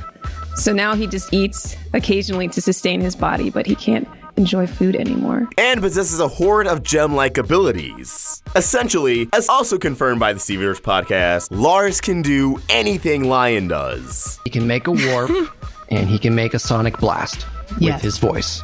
Nice. Yes. Has Lars figured that out yet, or is that something he's going to find out later on in life? Well, he will at some point figure that out and use it, and it'll be really funny. But yeah, don't worry about it. Okay. Steven will pop out and he'll scream Steven, and he'll knock a wall down. That's how it'll go. Yeah, he infiltrates the Cosmic Jubilee. All these things would be very difficult to do if he was just walking by in. virtue of not being a gem and none of the technology can find him? Yes, he can't be scanned, but he also... But they still have eyes in their heads. Yeah, they still have eyes in their heads, and he also can warp around. So he's very well equipped to do his space pirating. Nice. And I guess by extension, he can also walk on water. Yes, Lion can do. I guess I can. that's also there. Yeah, anything Lion can do. Anything Lion can do, Lars can do. Yeah. Hair functioning as a portal to a pocket dimension, which I now assume is to mimic the ability gems have to store belongings within their gemstones. As we saw in the episode Single Pale Rose, that in itself is kind of its own pocket dimension. But Lion, and thus Lars, also has the abilities to create portals and concussive waves of energy. They can even walk on water and probably have incredible stamina. But I'm gonna be honest, in relation to Pink Diamond, I have no idea how these powers correlate exactly to her. If anything, I think the ability to create portals may be the organic body adapting the ability to warp, as warp pads can only be activated by beings that possess gemstones, so as long as the gemstone isn't corrupted, and I believe it could also be mimicking the ability to bubble things, as when something is bubbled by a gem, it gets teleported to wherever the gem considers home. So let's say the increased stamina and the concussive roar is what we're going to change. So let's start with Blue Diamond. What if she resurrected somebody? Now, when brainstorming, Blue Diamond was actually the hardest one to figure out, just because the extent of her abilities are kind of vague, but this is where imagination has to be put to the test. I imagine being resurrected by Blue Diamond, not only would of course an organic being turn blue, but should they sport any hair, it'd probably conform to resemble a bit more of Blue Diamond's. If someone had a problem with their hair and beard connecting together, it definitely would now. Gonna be a bit boring, but I would say the concussive waves of energy would be replaced with Blue Diamond's lasers, even if it's just a mild form. And as opposed to enhanced stamina, I would instead propose they would have sharper reflexes. This doesn't really have to do with Blue Diamond herself, but with her court, as Blue Diamond's court houses sapphires, which possess future vision. So maybe an organic being wouldn't get future vision, but instead they would get something akin to spider sense. Always on their toes. So yeah, you wouldn't get the short end of the stick if you got resurrected by Blue Diamond. I'm naturally a very clumsy person, so if I got abducted by aliens, killing their home planet, and got resurrected by a gem hybrid, or by Blue Diamond herself, it would probably get me out of a lot of trouble. But with that said, let's switch gears over to Yellow Diamond. What if you got resurrected by an extension of her? Well, first things first, you definitely become a Simpson. Just a complete yellow banana. But this humiliation wouldn't last long. I immediately want to go into the substitution for enhanced stamina. Yellow Diamond is very militant, and she just possesses possesses the image of strength. So that's what would happen to the organic being here. You get resurrected and you're ripped. You would gain superhuman strength that would rival, if not surpass, Steven. Who knows, maybe you would even get a growth spurt, but maybe more in the neck than the legs. I don't make the rules. Your eyeballs would be able to do push-ups. They could grind meat on those abs. Forget high school quarterback, you're going straight to the NFL. A drawback would be you would definitely have to watch your own strength. One false step and oof, all those legs are broken. Instead of the concussive roar, you would get electrical interference. Basically, you'd be able to manipulate and control every device around you. If it's electric or depends on electricity in any way, shape, or form, you can make it your bitch. Don't like a song on the radio? Change the station.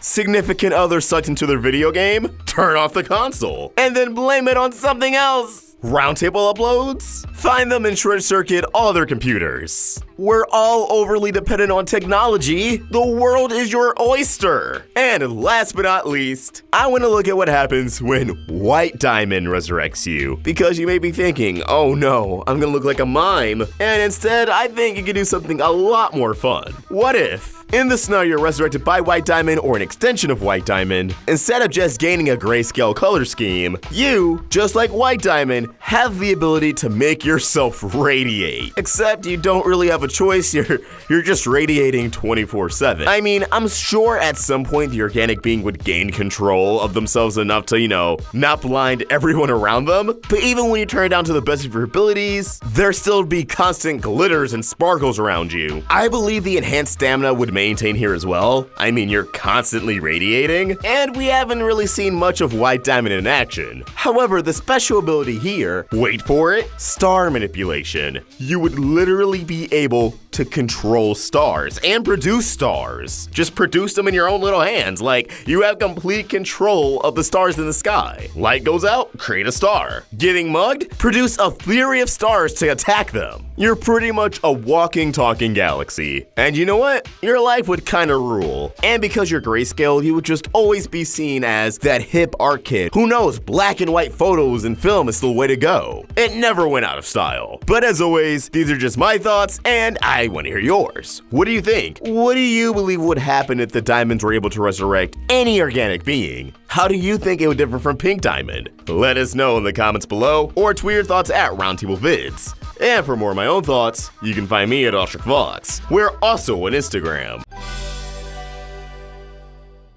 Recently, Rebecca Sugar and the voice cast of Steven Universe reunited for 2 Q&A live streams over on Streamly. Not only did this stream remind everyone that Sugar does want to bring the series back, but it gave us insight into scrapped episodes and concepts. We learned before that there were cut episodes like Rhoda Knight's backstory and Pink Pearl initially being an antagonist, but as it turns out, that was only the tip of the iceberg. So today, I want to go over some more cut content from the series, alongside anything else from the Q&A that I think is worth talking about. Let's waste no time and take a look at some alternate stories and lost episodes of Steven Universe.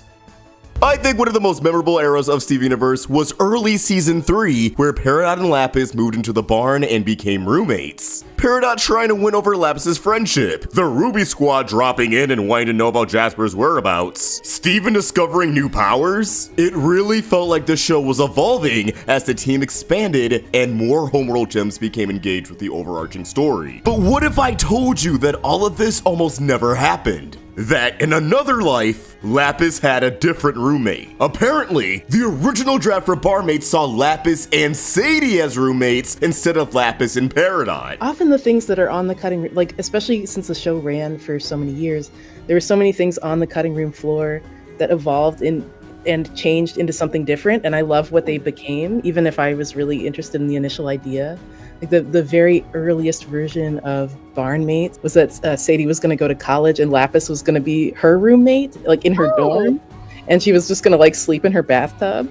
And that was just, like a really fun kind of visual that I liked, of her just like completely submerged in water, like being like bummed out. But I love what that, like the Sadie story that we ended up going with her in the band. I love, and then I love what we ended up being able to do with Lapis. So So yeah, some of these things I was attached to enough that they turned into something else that I also am really fond of. This is absolutely insane to me, because Peridot and Lapis living together felt like something that was planned from the jump. 2/3 of the Homeworld trio reforming as a Crystal Gem B team? I thought that had to be by design. However, Lapis and Sadie being roommates actually makes a lot of sense for the development of both of these characters, alongside the overall relations between humans and gems. If we look back to the start of season 3, Sadie and Lapis both have a chip on their shoulder as they were both used by the people around them. We already know how much of a train wreck Sadie's relationship with Lars is, and Lapis made it clear that she's not a fan of the crystal gems after they trapped her in a mirror and used her for information, something that Jasper and Peridot are also guilty of. Season 2 also gave us Sadie's song, which explored her relationship with her mom Barb. Sadie felt as if she lacked independence, as although her mom is incredibly supportive, she's also overbearing. Hey Mom, swimming looks fun! Then bam, suddenly I'm anchoring a 400-meter relay for the Beach City Seals! This was the only episode that really explored their dynamic, as although it was touched on again in the big show, where Sadie pushed Barb away so she wouldn't interfere with Sadie Killer and the suspects, only for Sadie to have her regrets, as her mom isn't there to see her perform. If they went with this original angle, perhaps the tension between Sadie and Barb only got worse, and Sadie felt the need to move out of the household, finally gain some independence as she heads off to college, which she enrolls in because she wants to broaden her prospects and not get stuck working at the Big Donut for the rest of her life. Instead of clashing with Sadie like she did with Peridot, I think Lapis would have bonded with Sadie pretty fast due to their similar grievances. And also, Sadie hasn't wronged Lapis, which would already go a long way. I could actually see this leading to some faster development for Lapis. She'd warm up to Earth a lot sooner because she'd grow closer to humans. In the story we're familiar with, Lapis never really bonds with any humans on screen, not counting Steven. It's just one of those things that happened during the 2-year time skip. I'm also curious on how different Lapis fleeing Earth and taking the barn with her would be. It'd probably feel a bit more emotional since we'd actually see how she became attached to the planet, instead of just acting like it's quarantine and barely leaving the barn. You may be wondering what would happen to Peridot if she never moved to the barn, and I think she would have just kept living in Steven's bathroom like she did when Lapis left in season 5, or she would have actually got her room in the temple. Either way, she probably would have got sidelined a lot less in seasons 4 and 5. And I am pretty fond of this idea in which we got to see it because of how the barn sidelined the homies, and I believe this would have given Lapis a role in the more down-to-earth episodes, which would have made fans warm up to them a lot more. Plus, you know, you find out about something that didn't get put into the show, and now you suddenly want to see it. But let me know what you think in the comments. Would you have wanted to see the storyline? Or are you glad we got Peridot and Lapis as roommates?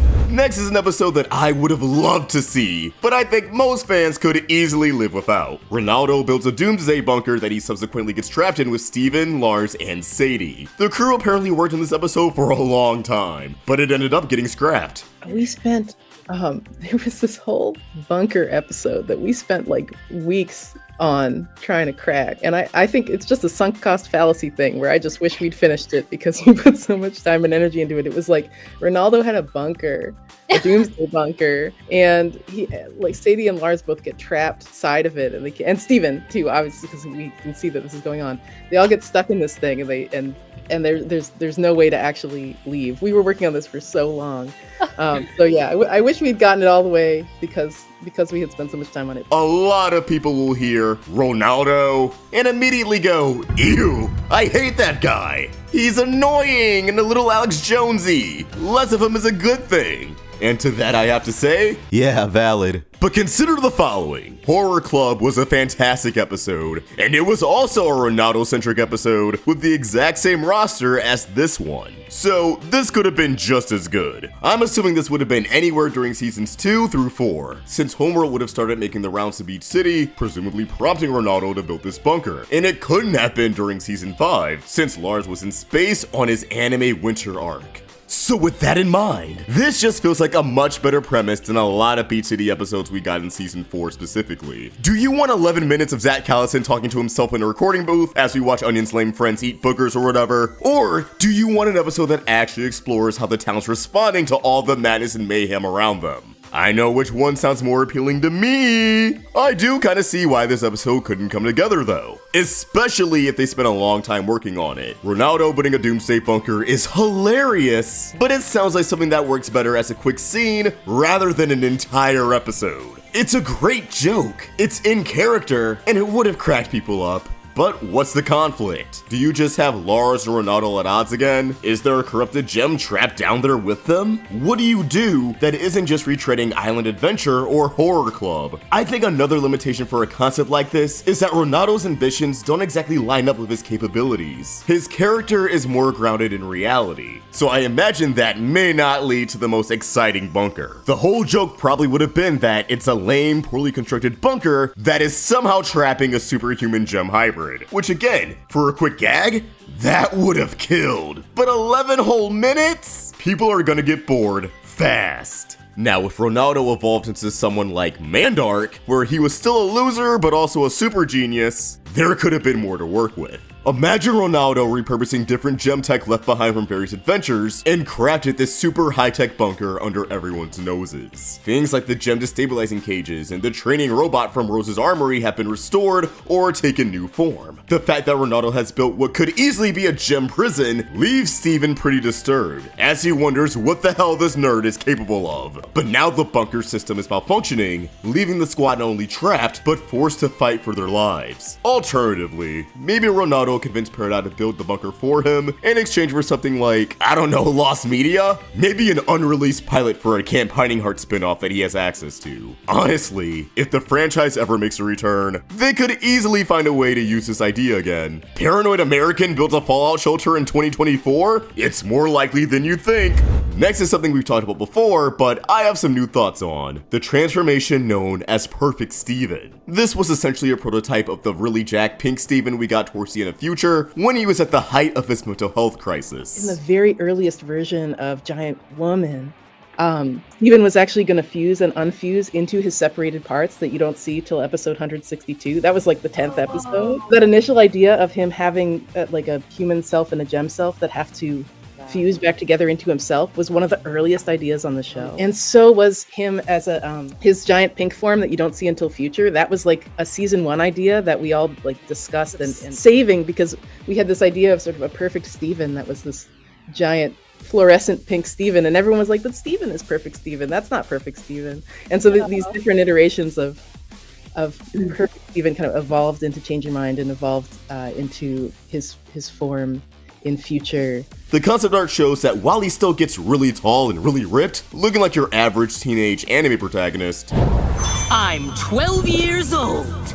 His skin doesn't glow pink, his eyes don't change to diamond pupils, cause you know, spoilers, and his hair looks closer to Rose's curls instead of the messy in-between of his hair and Pink Diamond's hair that's found in Pink Steven. I think the biggest difference though is that Pink Steven was a subconscious transformation tied to training, a depressive episode, and Jasper's negative influence. While Perfect Steven seems like it would have been a voluntary transformation, something that he can tap into at will at the cost of his own energy. And I think that ultimately, it still would have been tied to his emotions. The perfect transformation would have been one that's enabled by feelings of inadequacy. Steven's probably put in a predicament where the physical safety of his family and friends is threatened, and he doesn't feel like he's good enough to protect them as he currently is. So he pushes himself to the absolute limit by transforming into what he thinks is perfection. And I imagine the climax of that whole arc would be Steven finding himself in a situation where he can't transform, but still saves everyone as his normal old self, learning that Perfect Steven wasn't actually all that perfect. He was superficial. The real Perfect Steven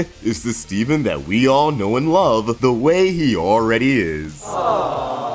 Personally, I would have loved to see Perfect Steven in the original series. I'm unapologetic about my love for anime. I would have gotten into the Steven universe if it wasn't for all the anime influences. And if there's one thing I love about anime, it's transformations. Why not prioritize the rule of cool a bit, as long as it ends with Steven learning a valuable lesson from all of it. And I imagine the Pink Diamond reveal would have been even more devastating if Steven found out the truth while he's already transformed. Imagine his pupils shifting into diamonds, as we get the confirmation that Rose was living a double life. Why would he already be transformed? Well, he spawned into Pearl's memory in the midst of the Gem War, so maybe there could have been a sick action set piece where Steven fights his way up to who he thinks is his mom. Would have made the reveal that Pearl shapeshifted into Rose hit 10 times harder, if you ask me. I just wish later seasons had more action in general though. Like, the crystal gems don't kill, but they box. And it slaps every time. Now that Steven's transformations are canon in some capacity, I do hope they're revisited in a future installment. Inject the anime influence into my veins!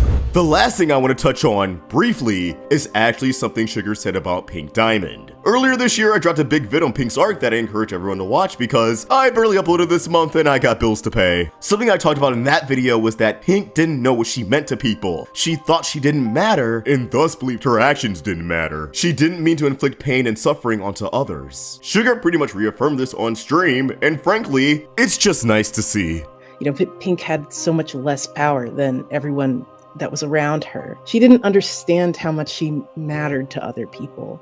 And that meant that she did things to them that she didn't really think twice about because her importance to others didn't register, you know, and she also, I think in feeling that she didn't matter, that radiated out to other people as well. So I will say that the version of Pink in the show is a softened version of what she was originally like, if you can believe it.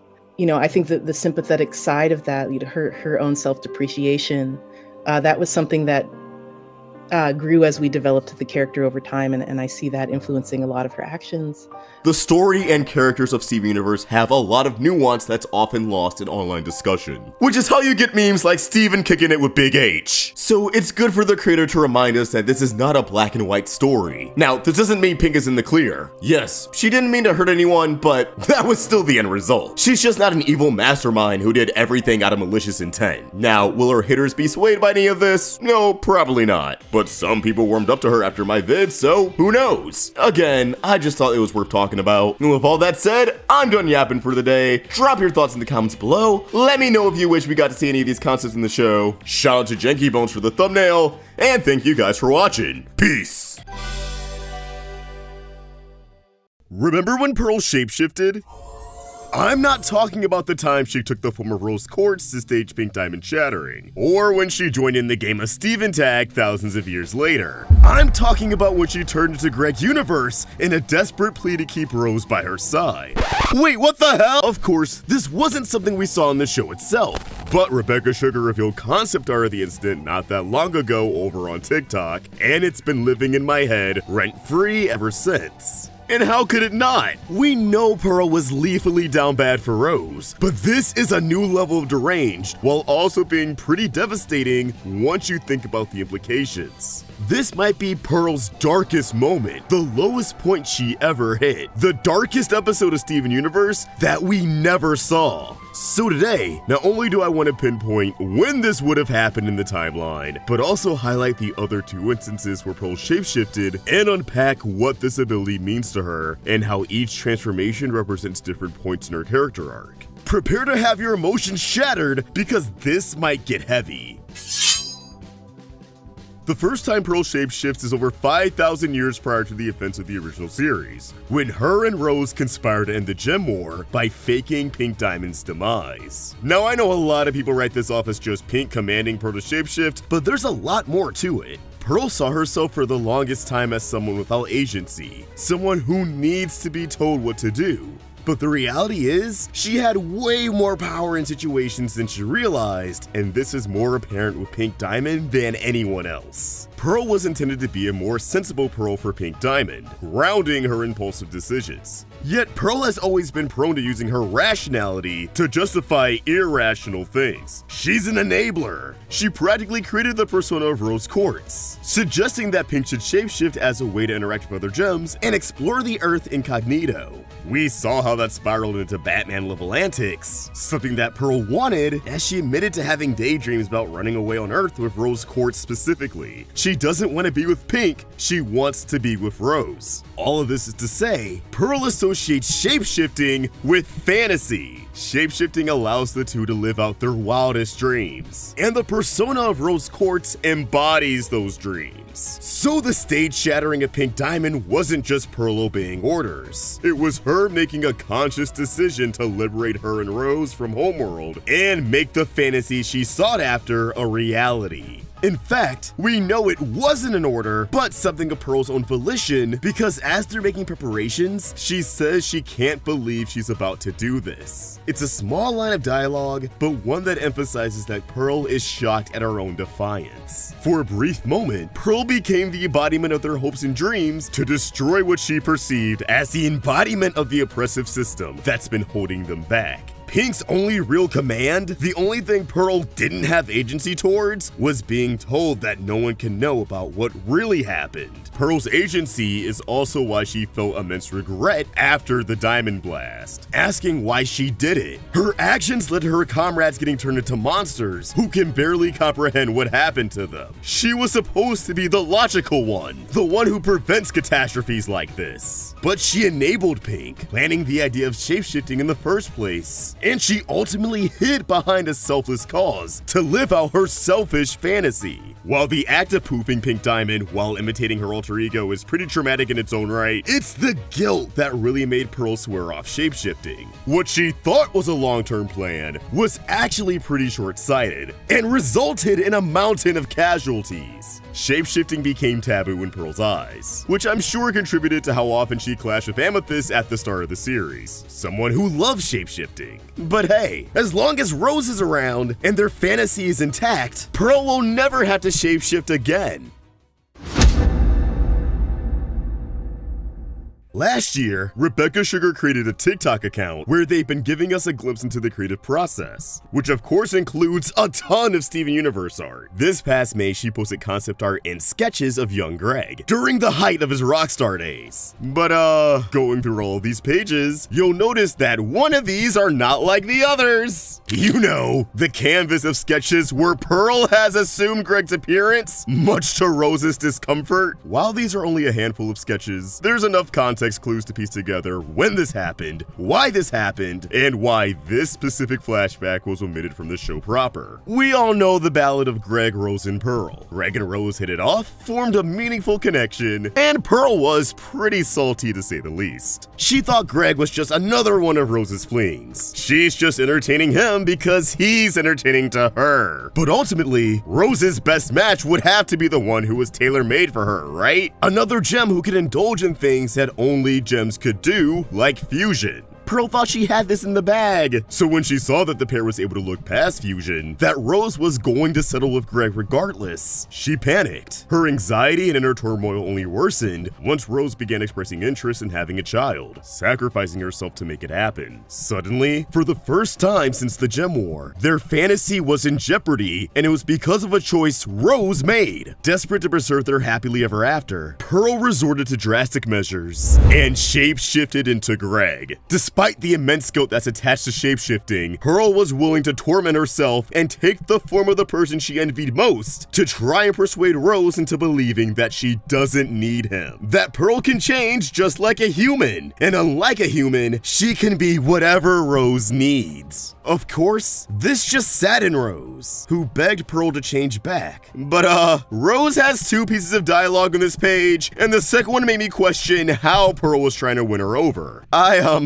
How do I talk about this? Rose's first piece of dialogue is simply, "Pearl, please," expressing how uncomfortable she is by Pearl's stunt. But then what she said next made me raise an eyebrow. "Pearl, stop. It's okay. We can do this. Just don't be him." Do what exactly? Judging by the sketch in the top right corner, it could have just been fusion, and Pearl was trying to recreate Greg's dance, winning over Rose by having her fusion actually work at the end. But the more I thought about Pearl trying to prove to Rose that she doesn't need Greg, and that she can do anything a human can do, the more I wondered, was Pearl trying to have a moment of human intimacy with Rose? You see where I'm going with this? You see why this feels weird to talk about? You see why that would have been tough to put in a kid's show? TV PG only gets you so far, my nigga. To be blunt, Greg and Rose had to bump uglies for Steven to be born. Rose used shapeshifting to give herself a womb and all the other reproductive organs to make it all happen. And whether or not she talked about this experience with Pearl, or if Pearl found out on her own because she can be kind of creepy, she might have told Rose that she wanted to experience the act for herself. Something that would have made Rose happy because, hey, Pearl's finally showing interest in humans. But really, Pearl was just trying to upstage Greg and it just wasn't the vibe. Pearl reopened old wounds and of course, it wasn't worth it. It just increased the distance between them. Now, a more family-friendly take on this would be something that's equally ridiculous but a lot more amusing. Pearl shapeshifting into Greg and trying to serenade Rose with one of his songs, but she doesn't know how to play guitar, so it sounds horrendous, and she's singing really off-key, everyone's cringing, it's still not a good time. Even if you clean up this interpretation though, I think I know why we never saw this in the series itself. All flashbacks in Steven Universe serve a purpose. The Rose and Greg's flashback in particular tend to come up pretty organically, like when Steven and Connie fused in front of Greg, so he told them about the time he tried fusing with Rose. Pearl would have been the one who told Steven about this moment, but I turned into your dad to manipulate your mom isn't something you just spring on a boy, and we saw how the opposite turned out for Amethyst. This flashback only would have worked if Steven was in a situation where his romantic relationship is in jeopardy, and his attempts to keep Connie by his side only pushed her away further. So he goes to Pearl for advice, and she hits him with the story, more or less informing him that he can't control how things shake out, but he can control how he responds to situations, and he can't respond in a selfish manner. Which maybe could have worked during Steven and Connie's brief falling out in season 5, or after Steven's proposal in the future, but if my interpretation is correct, I do think this story is better suited for a more adult Steven universe. Something that's more along the lines of Fiona and Cake. It's TV-14, and can get away with a lot more. So if we ever do get that sought after revival, this would definitely be a flashback that transitions the series into a more mature direction. Although that might mean Steven is dealing with relationship problems again, which, while realistic, because conflict can happen in even the healthiest of relationships, I know a lot of people would still be pissed if Steven went through a depressive episode after a Connie-related incident again. It's happened a lot by now. I don't want to end this video on a downer note, so let's talk about the third and so far final time Pearl shapeshifted in the Steven Universe Future episode, Snow Day, an episode where Pearl gets to redefine what shapeshifting means to her. By this point, the corrupted gems have been healed, and the truth about Pink Diamond was out into the world. A weight was lifted off Pearl's shoulders, and she finally began to move on from Rose Quartz. Steven's on the cusp of adulthood, so she succeeded in raising him. She was there for Rose's son. She's put herself out there and started to connect with other women, and I think the fact she's hitting it off with human beings is something that would have made Rose really happy. For Pearl to see what she saw on the planet. I wouldn't say she's healed, but she's healing. With the Earth at peace and Homeworld no longer breathing down their neck, Pearl no longer has to chase after a fantasy, and instead embrace reality. So like Amethyst and Garnet, she can use shapeshifting recreationally. And with Snow Day in particular, instead of shapeshifting for selfish reasons, her cause is selfless, as she and the other crystal gems just want to cheer Steven up, helping him remember that it's okay to relax and just enjoy life. The very lesson that he taught them when he was a kid. It's okay to take a stroll down memory lane and partake in the things that you used to do when you were younger for no other reason than it makes you happy. A sentiment that I hope carries over to these SU videos that I've been doing over the past few months. I hope these take you back to simpler times while also giving you a greater appreciation for the show. Making these has definitely been getting me through the horrors of adulthood. And with that, I'd love to hear your thoughts on Pearl's history of shapeshifting. Drop them in the comments down below and keep the conversation going over on Twitter and Insta at Roundtable Vids and at AwestruckVox. Welcome back to Crystal Clear. I'm AwestruckVox and the Multiverse. Alternate realities have always been an amazing and really fun concept to me. Taking a look at a franchise and altering a fundamental component of what makes it its own thing. It's only natural fans would develop so many wonderful alternate universes, or AUs, for Steven Universe. There have been gender swaps, mom swaps, swaps where the gems are humans and the humans are gems. You name it. However, my favorite of the bunch are Diamond AUs. Specifically changing Steven's mother to be another member of the Diamond Authority in place of Pink Diamond. And that's what we're going to explore today.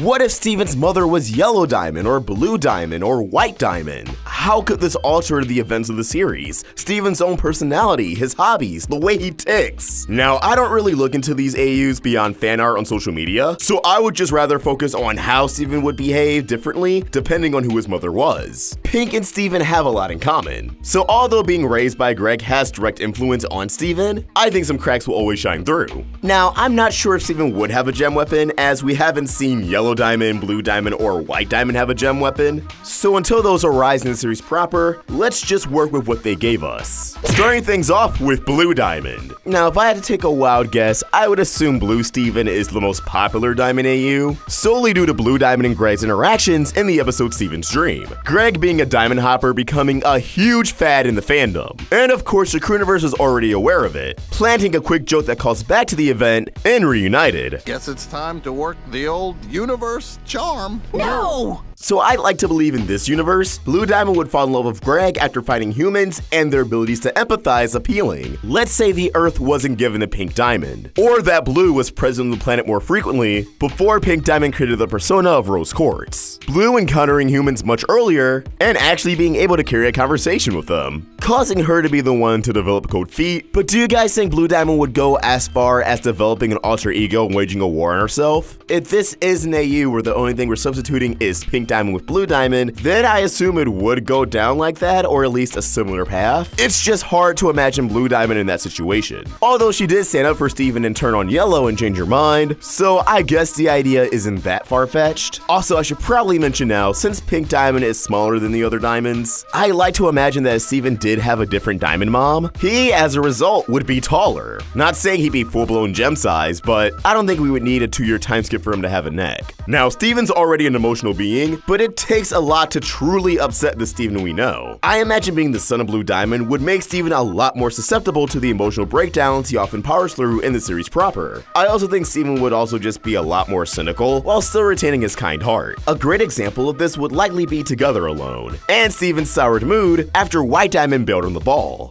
Driven by good intentions, but if he's caught in a rut, it's not an easy one to get out of. It's still possible, especially with good company, so I imagine Steven and Connie may actually be a lot closer as a result. When it comes to Steven's hobbies, I don't know if he would still have the ukulele. Maybe he would turn to a different instrument, like the violin or harp. I don't know, I can see Steven rocking a cello. Perhaps he would have a bigger focus on the piano, which we already know he can play, but that ukulele is still the instrument of choice. Here it would be piano full-time with maybe ukulele and guitar on the side. And hey, as the son of Blue Diamond, I would love to see Steven play an organ, solely for fun. That's his favorite pastime. I'm not sure Steven would be as social as he is now. I imagine instead of always being out and on the go, he would probably go for low-key plans. Like, hey, let's just stay home and play video games and watch some movies. Which we see Steven does do from time to time in the series, but he also really values establishing relationships with everybody around him. Something I don't think Blue Diamond Steven would do. Now, although Connie would help Blue Steven open up, I think his relationship with the Crystal Gems may actually improve, at least develop faster than it did with our Steven,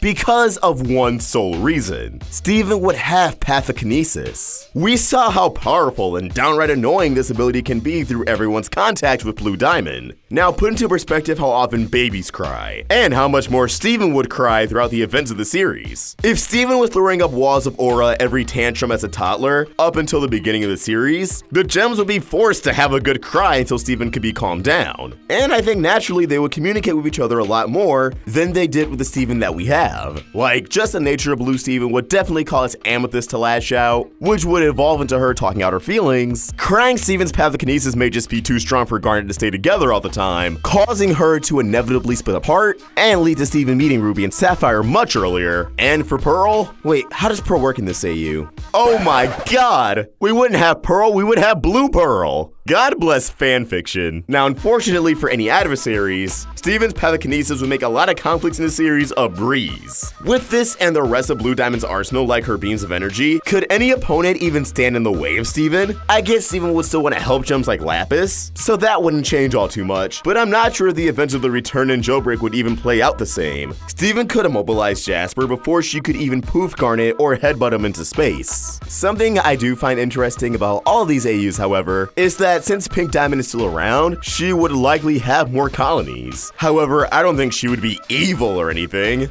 She would definitely be Morning Blue, but also be the most approachable diamond for Steven and the Crystal Gems. And by extension, her pearl, or our pearl, and befriend them. They would have a diamond on the inside, just as long as the other diamonds don't find out. Shifting gears from that, let's take a look at Yellow Steven. If Steven's mother was Yellow Diamond, oh, the possibilities. Now, honestly, I'm probably the most excited about this one. And how could I not be? Look at Yellow Diamond. Could you imagine if Steven had some of these traits? Now, in Yellow's situation where she was on Earth and interacting with humans for whatever reason, I think she would be smitten by any aggressive, tough nature humans display. I think Yellow would see humans as natural-born warriors. Beings that are able to adapt to any environment, beings that are very resourceful, and can think quick on their feet. Eventually, we get an alternate retelling of the Gem War. Yellow, assuming a new identity, eventually meets Greg, and before we know it, we have a brand new Steven.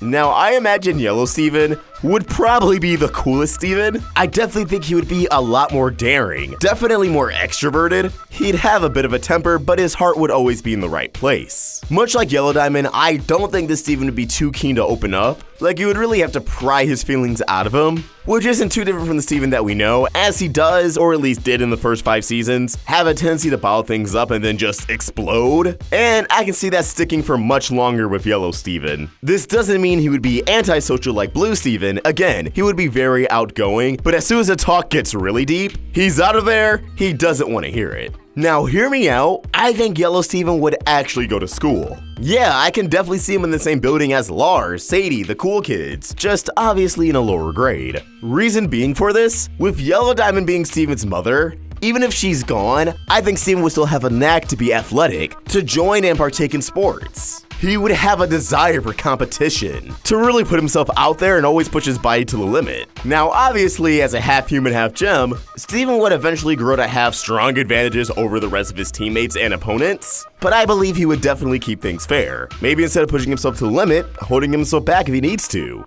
Just as long as it's good sport. And I'm talking everything. Steven would be on the basketball team, the softball team. He'd probably be the football quarterback. I think he would still meet Connie in Beach City and still be good friends with her, but I'm not sure if they would be as close as they are now. At least not immediately. And in terms of combat, much like Blue Diamond, I don't think there would be much conflict. Mainly because Steven can just shut that down whenever he wants. Peridot? Poof.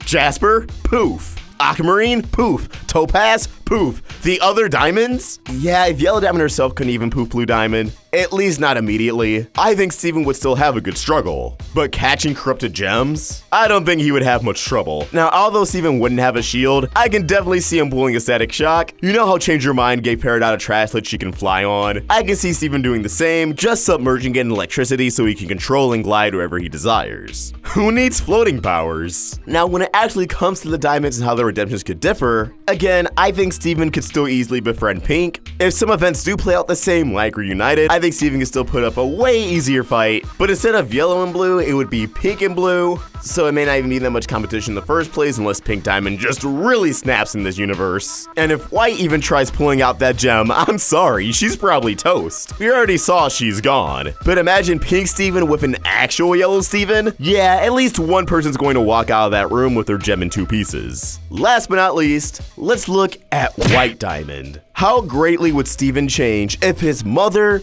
was the diamond of all?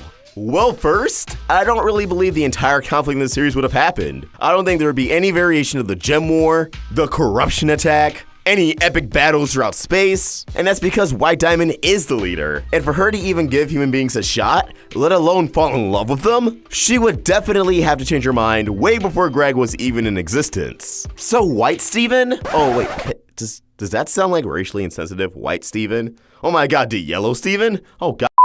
A Steven whose mother is White Diamond would grow up in a peaceful world, like everything we see in the movie, with the Gem Town in Era 3, yada yada yada. That would have been a world Steven didn't earn, but but was born into. White believes her purpose is to make everything better. So perhaps she would feel in order to truly make things better and bridge two worlds together, she would have to give up her physical form and give birth to Steven. That being said, I'm not entirely sure how White Steven would act. Like, we can't say he would be closed off and detached. White Diamond did behave that way, but that was prior to realizing her worldview was entirely messed up. Steven would be walking in the footsteps of a White Diamond who already came to that conclusion. Maybe like his late mother, Steven would be inclined to help other people, believing that his purpose is to make everything better, to help everyone he can. Perhaps Steven would be a bit more selfish, and during that period of his life where he's a bit more annoying and curious about the world, but he really doesn't like when things doesn't go his way, he could actually try to abuse his mind control power on other gems, and that could be an arc in itself. Learning, hey buddy, you gotta reach a compromise with people. You can't just zap them and make them do your bidding. Maybe this Steven would behave a bit more like Onion, but I think he would have to be really sheltered for that. A way to still give Steven a powerful arc, while also being a bit more relatable, is just making it so Steven finds it difficult to approach people. He wants to make things better, he wants to improve people's lives, but he's so eager that it's off-putting to others. Steven came to this party too? I gotta be sure to lock my doors. He may try to leave another care package.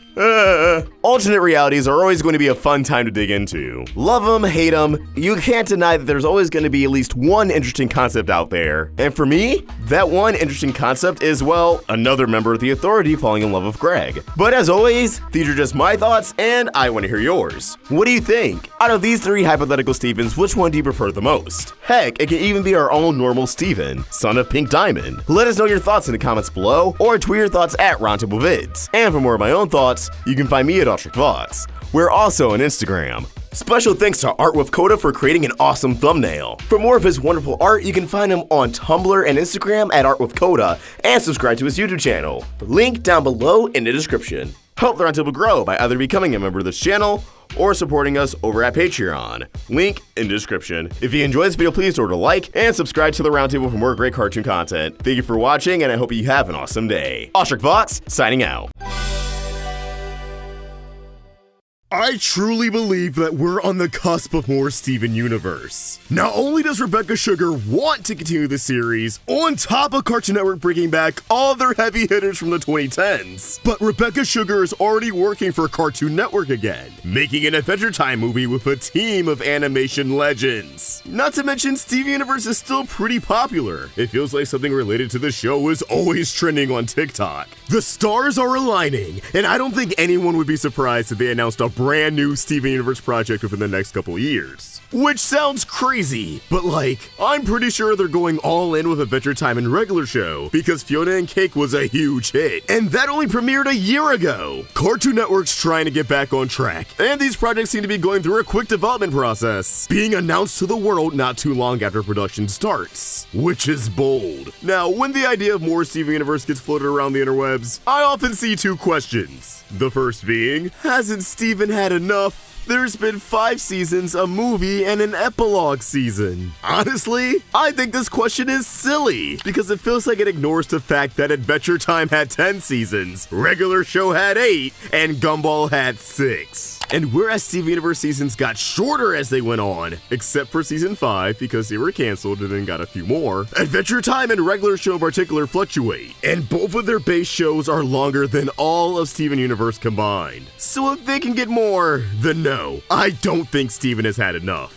Not to mention, yeah, the original series got canceled and had to wrap things up early. You can tell while watching season 5 that there is at least another season in store. And I know a lot of people are mixed on Future, and while I enjoyed it, I truly believe that it was a victim of a smaller budget. More on that later. As someone who was obsessed with this series for years, believe me when I say that Steven Universe absolutely deserves a comeback. One that can allow the series to live up to its full potential. But that brings me to question number 2. What the hell would a new Steven Universe even look like? What's there left to explore? I don't know. How about the paragraph of Diamond lore blacked out from the art book? There's a ton of things that a new Steven Universe series or movie could tackle, and I'm gonna prove it with this video. The origins of the Diamonds, Rhoda Knight confronting the Morganite that disposed of her, and Steven versus Bloodstone? Trust me, it'll all make sense once you see the limitless potential of Steven Universe.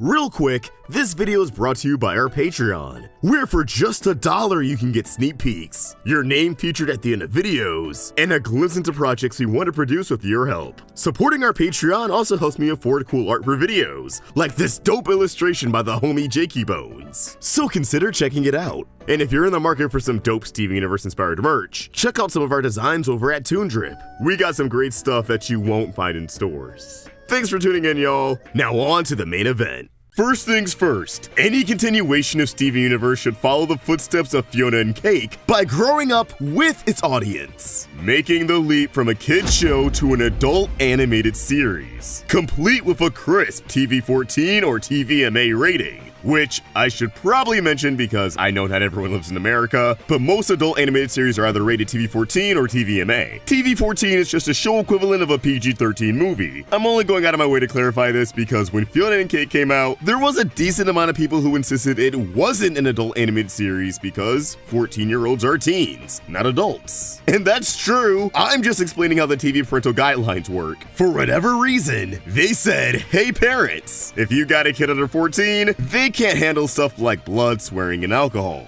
I don't know why they chose 14. Maybe because that's the age a lot of people are starting high school, so they're seeking out media aimed at older crowds. But yeah, for as long as I can remember, entertainment companies have always treated animation as something either for kids or adults. And thus every TV-14 cartoon, and really shows in general, have been considered adult media.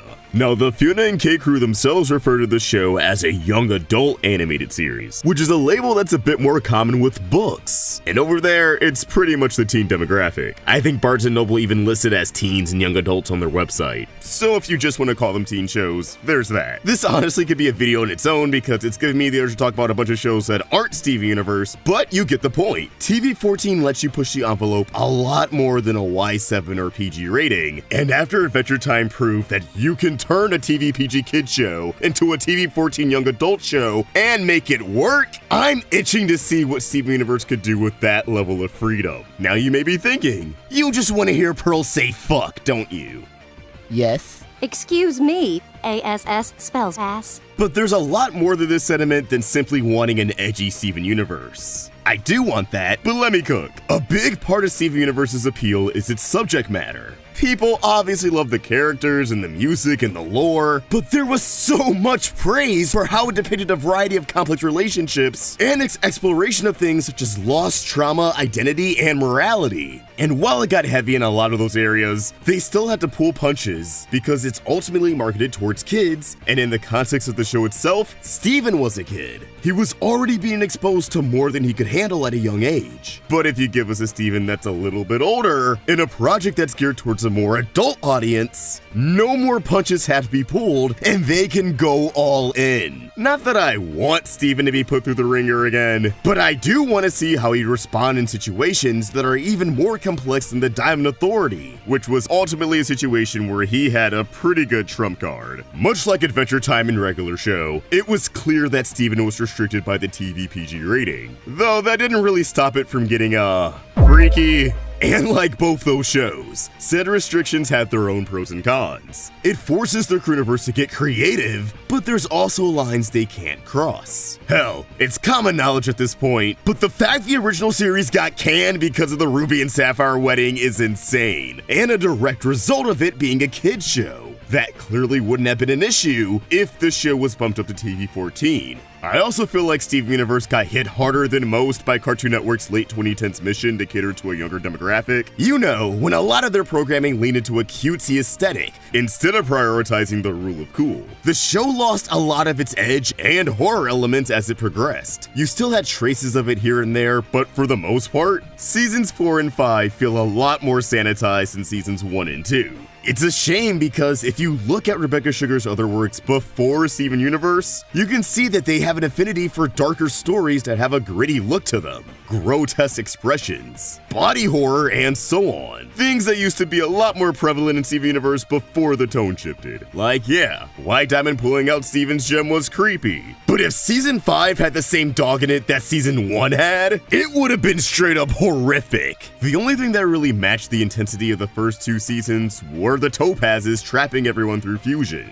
And even that felt a little tame in execution. An adult revival could bring the series back to its roots. I want to be just as on edge watching the show as I was in high school seeing Steven morph into a blob of cats. Not even his corruption was as disturbing as this. Push the envelope. Get as dark as your universe wants. If the response to Finn going ballistic on a giant swamp monster is any indication, then people will love it. And yeah, I want it to be edgy. Who doesn't want Amethyst to swear and relish in a little immaturity? If Finn got to make a D's nuts joke, then she should too.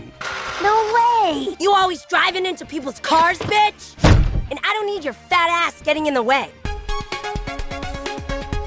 A lot of stories were left on the cutting room floor during the creation of Steven Universe Future. Now, if you're someone who wasn't a big fan of Future, don't get mad when I say this. But according to the art book, Future was originally going to be focused on exploring gem origins. How the fuck would you show me something if I couldn't have it? Now, before you use this against the little epilogue series that could, I actually think the pivot to a personal mental health-oriented story was a good call. As I said in the intro, Future seemed to be made on a smaller budget, and I imagine that limited the scope of what they could do. Like, it's only 20 episodes instead of the usual 26, there's no half-hour specials. They had to recast Bismuth in the last few episodes. A lot of episodes are limited to just 2 or 3 voice actors. The episodes animated by someone still look great, but not as good as their work on the first 5 seasons. It's painfully obvious that the money they had to work with wasn't on the same level as the original series, which probably influenced their decision to keep it a personal story with relatively low stakes. I feel like volleyball kinda touches on gem origins as we're shown where pearls were made. Maybe that was an idea Sugar had back when Future was going to explore gem origins, retooled to focus on Steven's downward spiral. And just because they didn't commit to exploring gem origins in Future doesn't mean they have no interest in doing so at all. I don't think Sugar would have redacted the diamond origins from the art book if this was something she never intended on diving into. It's probably a big thing she wants to tackle in a new installment. Like I said in my White Diamond video, I would love if the creator of Gemkind came back into the picture and responded to the change Homeworld has gone under thanks to Steven.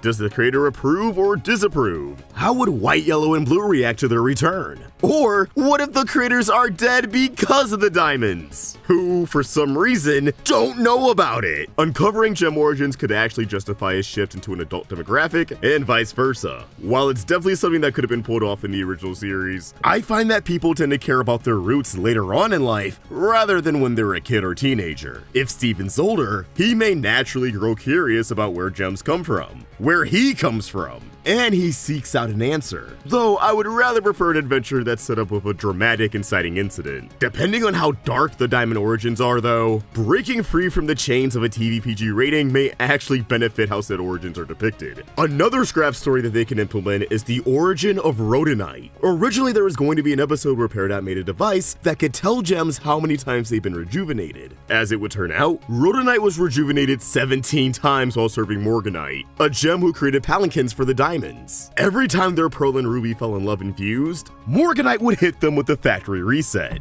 But they just kept falling in love over and over. It's really sweet actually. While they would probably need to revise this idea now that it's public knowledge, I'd still love to see this animated. I'd love to see Rhodonite find and confront her Morganite. Would Morganite double down and refuse to apologize? Or would she be extremely remorseful? Imagine if Morganite herself started fusing, and the reason why Rhodonite is struggling to find her is because she's spending all of her time living as someone else. That would be a huge plot twist. Hell, this could work even if the series isn't even about Steven, but instead ends up being something like a Lars of the Stars spin-off.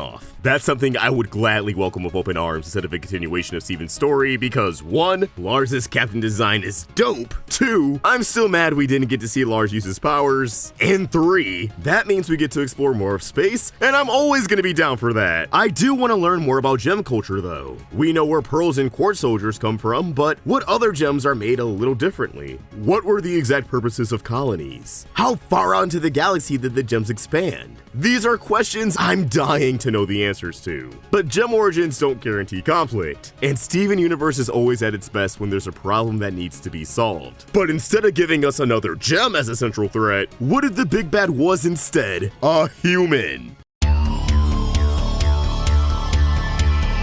I remember a bunch of fans were begging for the government to pop out and play a role in the story during the show's run. And after thinking about it, I think it actually makes more sense for the government to get involved now after the diamond conflict has been resolved. It seems like most people on Earth just aren't aware of gem stuff. Connie pretty much had no idea that aliens existed before meeting Steven. Same thing with Uncle Andy. And hell, it took the townies like 2 seasons to fully comprehend what the gem's deal is. While I think the government is aware of unnatural phenomena, like the strawberry field, sea spire, and abandoned dropships, the gems themselves flew under the radar because they kept a low profile next to a small town that only attracted tourists during the summer. But now tons of gems live freely on Earth, and I think it's inevitable that they'll want to branch out and live in other parts of the world. I also think it's inevitable that a gem and a human end up hitting it off, and more hybrids are born into the world. With this uptick in gem activity, it makes sense that the government would finally make their presence known and try to capitalize on gemkind. I know government bad stories aren't anything new, but I think them playing an antagonistic role just makes sense. Viewing gems less as people and more as weapons, wanting to take advantage of gems by implementing their technology and the gems themselves into the military, something Steven and the crystal gems would obviously be opposed to. Hell, it doesn't even have to be the government as we know it. We know so little about this version of Earth that I could easily see the government being akin to something like Shinra from Final Fantasy VII, which is a mega corporation that has a stake in the world's societal and political affairs, harvesting powerful resources for their own nefarious gain. I think what would make or break this kind of story is the villain. Don't give us some generic agent dudes who are defined by their voice actors or quirky one-liners like Trigger and Power from Gravity Falls. Give us a villain who's unlike anyone or anything we've seen from Steven Universe. Since I just mentioned Final Fantasy VII and Shinra, a twisted scientist character like Hojo could be a great fit, rolling out dangerous experiments that the crystal gems have to go up against. But I'd also love to see a character who's moving like Barham Bridge from Chainsaw Man. I actually think that would be a perfect antagonist for Steven. Someone who's always jovial and friendly to a creepy degree, even when they're carrying out horrific misdeeds. Someone who knows how to manipulate the masses and get people to subscribe to their twisted ideology, using other people to avoid getting their hands dirty, but they still know how to cut loose and have a good time wreaking havoc. Think about it. Steven's friendly. He loves helping people. He's a well-spoken, well-mannered individual whose heart is in the right place. He's great at persuading others to make a positive, meaningful change in their lives. So imagine them being pit against someone who's also well-spoken, well-mannered, and quite persuasive, but their heart is clearly in the wrong place. Someone who tries to bait Steven and the crystal gems into terrible situations where the blame can be easily pinned on them, causing their reputation to go down the drain. What could start as a simple Steven and the gems try to prove this guy is bad news story could evolve into something more compelling. Steven trying to understand how a human being could have such a warped perception of reality and relish in the pain of others. On top of exploring the theme of prejudice, as Steven desperately tries to prove that gems are people, not tools. It would quickly stop being a matter of trying to get through to this guy, and instead become a matter of trying to stop his influence without eating right out of the palm of his hands. I really want you guys to see the vision, so try to imagine the following as an episode or even a mini arc. Sketchy agent dude is looking for some human and gem volunteers for a super secret project. A gem or two from Little Homeworld offer their assistance, but out of all the humans, Ronaldo is the one who jumps at the chance to be involved. After all these years, Ronaldo is still obsessed with aliens and the supernatural, longing to be involved after seeing Steven, Connie, Lars, and even Sadie have their lives changed by the myriad of extraterrestrial adventures they've embarked on. He wants his chance to experience the things they have, but he's gonna learn to be careful with what he wishes for. Probably. So what's this top secret project? Oh, you know. Just a little experiment where a human and gem are forcefully fused together in an attempt to give the human gem powers like Steven. Yeah, this turns out as horrific as you would expect. Both Ronaldo and the gem are reduced to puppets, with the gemstone implanted right on Ronaldo's face. kinda like how Lapis was put in the mirror. His limbs are replaced with the gem's weapon. He's all veiny and gross, it's not a pretty sight. I think this would be a great way to reinforce the darker tone of the earlier seasons. It's already pretty twisted as a concept, but you could also incorporate some good body horror with Ronaldo's false hybrid form. Which, you know what, might as well bring it full circle and call this bad boy Bloodstone. Neither Ronaldo nor the gem have control of the body, so you have an unconscious Ronaldo rampaging through Beach City like a corrupted gem, destroying anything in his path as he attacks his family and friends. Steven, Lars, and Connie band together to stop Ronaldo without hurting him, which is easier said than done. And although they do manage to save Ronaldo and the gem, Ronaldo doesn't walk away from this experience unscathed. Maybe he just gets his own scars, like Lars and Sadie, or maybe he sustains a pretty serious injury, like losing an arm or a leg in the process. You know, something of consequence that they couldn't get away with in the original series. But knowing Ronaldo, he wouldn't care about the missing limb nearly as much as missing out on the memory of having gem powers. Overlooking the horrifying reality of the situation, he comically demands a redo,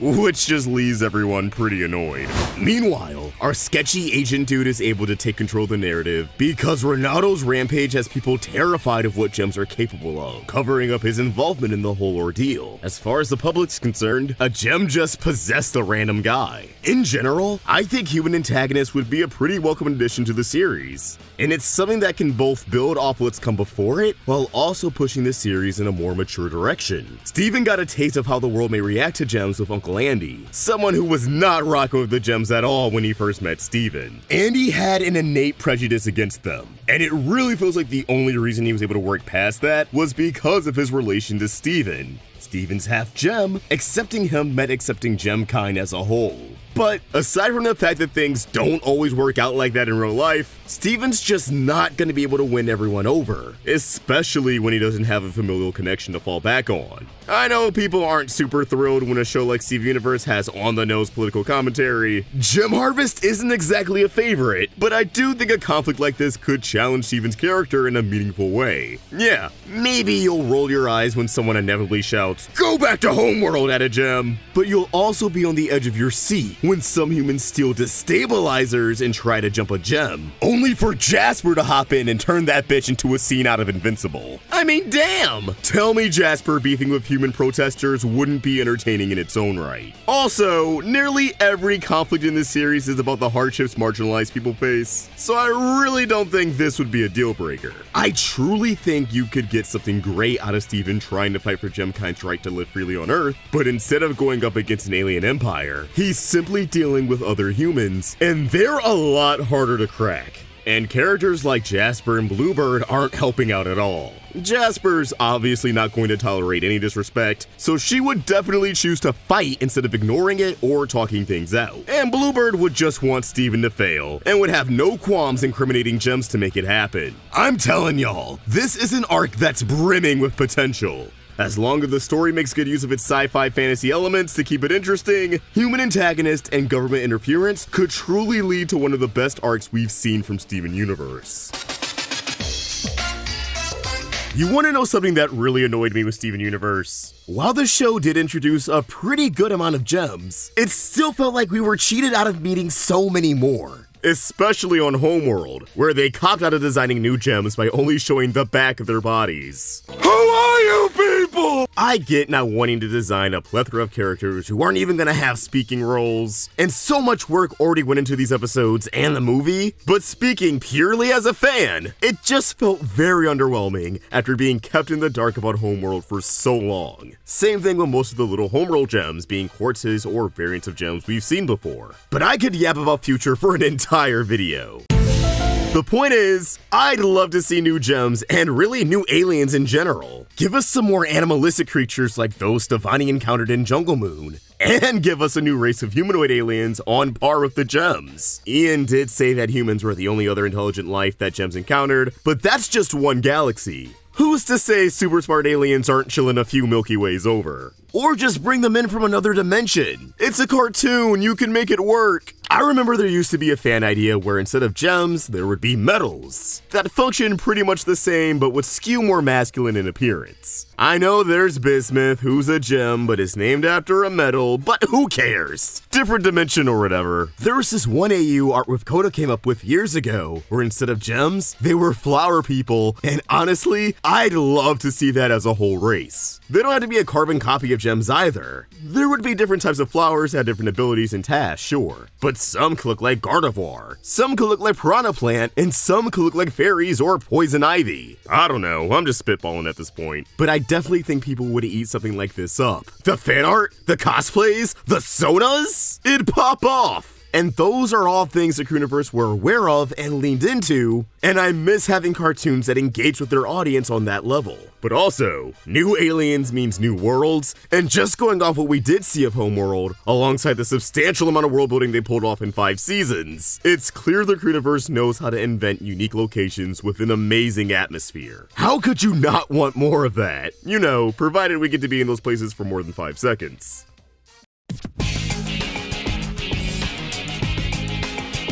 Last but certainly not least, I want to see more Steven Universe because I want to see more Steven. I know a lot of people felt like Future was a good end for his arc, but I simply don't agree. The original series, sure, Change Your Mind is a great ending, but Future didn't feel conclusive. It felt like a temporary goodbye, which was by design. After Future, I want to see what's next for Steven more than ever. I want to know what he wants to do with his life, what that entails, his relationship with Connie, his diamond powers, the list goes on. Maybe you're tired of Steven as a character, and again, I'd take a spin-off. But regardless of if we're following Steven, Connie, Lars, or any of the Crystal Gems, I'd still want Steven to be involved and to get an update on him. Finn was only in one episode of Fiona and Cake, but his brief screen time conveyed so much about where he was at mentally. Something like that is all I need. Steven's story just doesn't feel complete to me yet, so as long as Cartoon Network is bringing back his peers for more adventures, I'm gonna advocate for a continuation. Steven Universe has limitless potential, and I hope this video has helped you see it. Drop your thoughts on the revival in the comments down below, and give me a follow over on Twitter and Instagram at AwestruckVox and at Roundtable Vids. Shout out to Janky Bones for a kick-ass thumbnail. They really knocked it out of the park, like exactly how I envisioned it, if not even better.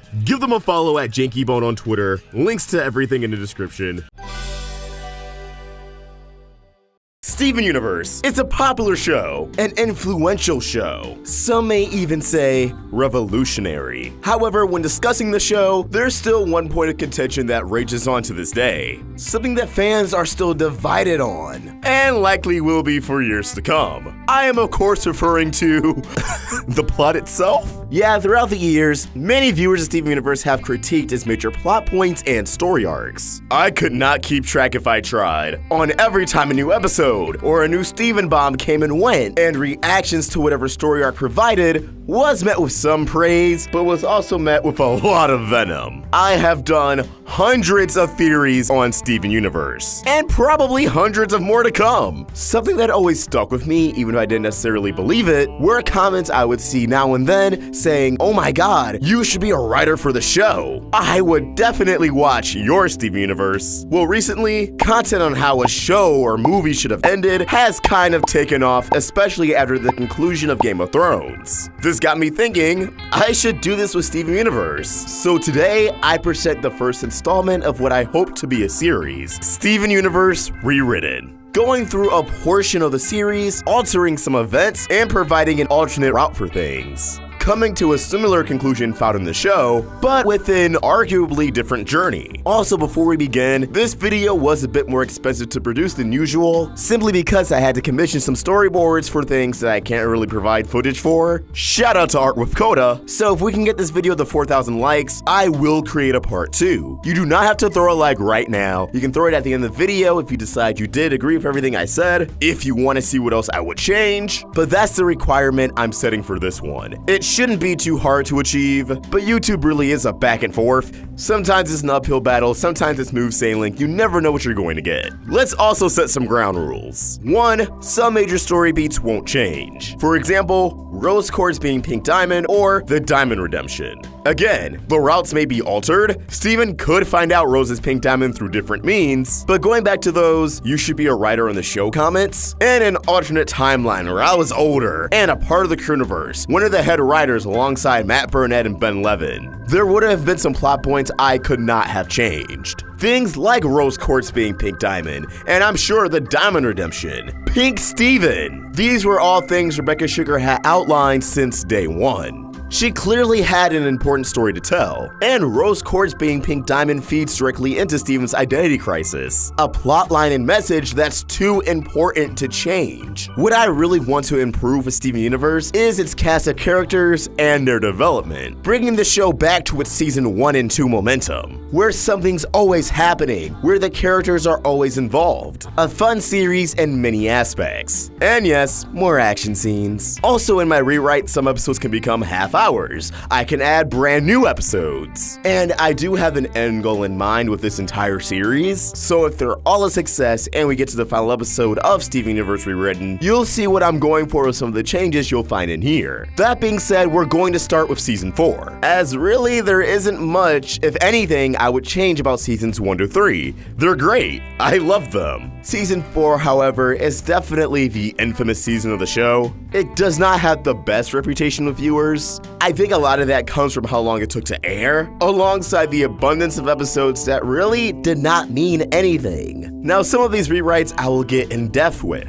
Some things I'll just briefly mention, especially if they're just in a towny episode, but I hope by the end of this, you'll take away an alternate experience and even feel a bit gratified. Maybe I gave your favorite characters some additional moments. I also want to make it clear that I'm not trying to outdo the writers. This isn't me trying to make a better version of Steven Universe. It's just me providing how I would change some things, my contributions to the story. The thing is, unlike the Crewniverse, I have a lot of hindsight and a lot of fan reaction on my side. So it's easier for me to quote-unquote correct a story, one that not only I would enjoy, but one I think fans would enjoy as well. I do not intend any offense to the Crewniverse in this video. Who's to say? But without further ado, let's begin. Starting with The Kindergarten Kid. Now, this episode on its own is fine. It's really just a homage to Looney Tunes and Roadrunner, and in that aspect, it's a harmless episode. However, this was also a season premiere, yet it really doesn't feel like one. Not because there's no major plot revelation, but because they really don't even touch on the fact that Rose Quartz shattered Pink Diamond, a huge revelation 2 episodes prior. I get that Bubble was a very heavy episode, and they probably wanted to begin the season with something a bit more lighthearted. So to still keep the episode fun, but engaged with its overarching story, we are going to add one moment. While trying to catch this corrupted gem, when they're at the campfire, Steven asks Peridot about Pink Diamond. If Peridot knew her at all, if she knew anything about Pink Diamond. To which Peridot's reaction is immediately flinching, clearly startled. Peridot states Pink Diamond is a very touchy name back on Homeworld, and that most gems would be punished for uttering her name, especially near the diamonds. This establishes that things are still very intense on Homeworld since the birth of Era 2. This follows up with that grand revelation of Pink Diamond's fate in the previous set of episodes, which in return adds just a little bit to feel like a season premiere. Episodes that set the tone for the season and feel a bit more grand. While this episode does focus on the aftermath of Jasper's actions, while paying tribute to Looney Tunes, everything with Jasper feels more like a framing device to get to the goofs, and just having a moment acknowledging the overarching story would go a long way for the viewer's experience. Beyond Kindergarten Kid, we're going to add a reference to Pink Diamond and Steven's curiosity leading up to Steven's dream. Maybe not in every episode,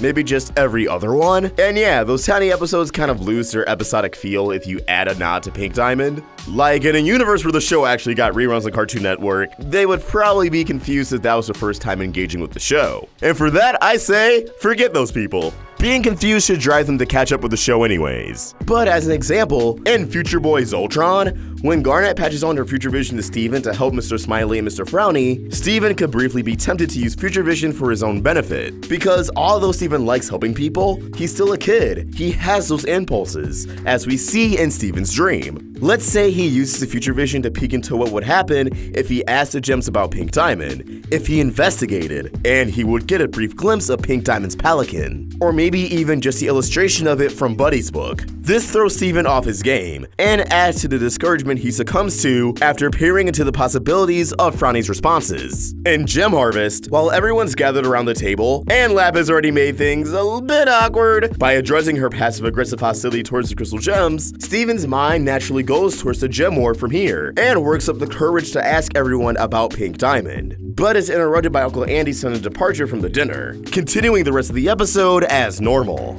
From here, we're going to add a brand new episode. Scavenger Hunt. Connie is continuing to read Buddy's book, hanging out with Steven when the two encounter Ronaldo. Ronaldo notices the book and falls in love with it. He's extremely invested and fascinated with the idea of history itself supporting his crazy conspiracy theories. Thus, Steven and Connie decide to take Ronaldo and embark on a worldwide scavenger hunt to find all the things in the book. Not only will this allow us to revisit some previous locations in the series and flesh them out a bit, but introduce some new ones, which any world building in Steven Universe's insane version of Earth is appreciated. Ultimately, right before they set their sights on the mysterious Pelican, the three are ambushed by a corrupted gem. However, one of the crystal gems, I think it would be clever to have it be Pearl, shows up and turns the tides in the battle, poofing said corrupted gem. Because of this, the adventure is cut short. We can assume Ronaldo had a near-death experience that he's thrilled about. Once we return to the temple and Steven and Connie talk about the book for a bit, they decide to walk away and have a jam session, ending the episode on an ominous lingering shot of the Pelican's page of Buddy's book wide open, with the diamond theme playing.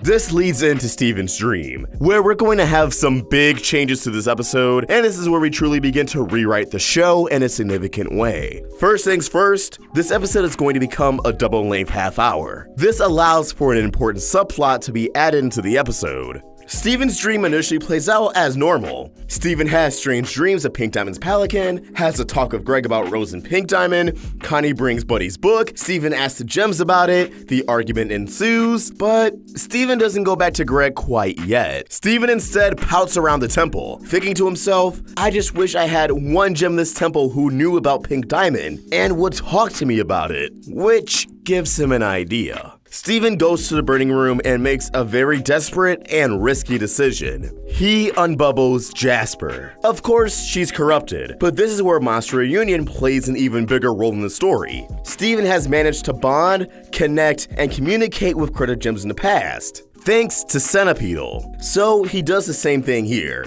He unbubbles Jasper, applies some healing spit onto her as she reforms, which partially heals her. Steven actually uses the picture of Jasper he took in Gem Hunt to help calm her down and recognize who she is. Jasper still recognizes him as Rose Quartz, even with her mind broken, so some extra convincing is required on his end. Steven tries to jog Jasper's memory to get any kind of information he can on Pink Diamond. He recognizes closure on Pink Diamond is just as important to Jasper, if not more important than it is to Steven. He breaks out Buddy's book, and of course Jasper has a peculiar reaction to the Pelican. Just like Centipedal, Jasper tries to communicate through art, giving Steven a bit of insight into Jasper's life. However, it's reverse chronological events. We see illustration of events from season 3, but from Jasper's perspective. We see a little bit of Jasper's takeaway of Malachite, coming to Earth with Peridot and Lapis, but then we actually see Jasper on Homeworld, loved and adored by many, but then having to deal with some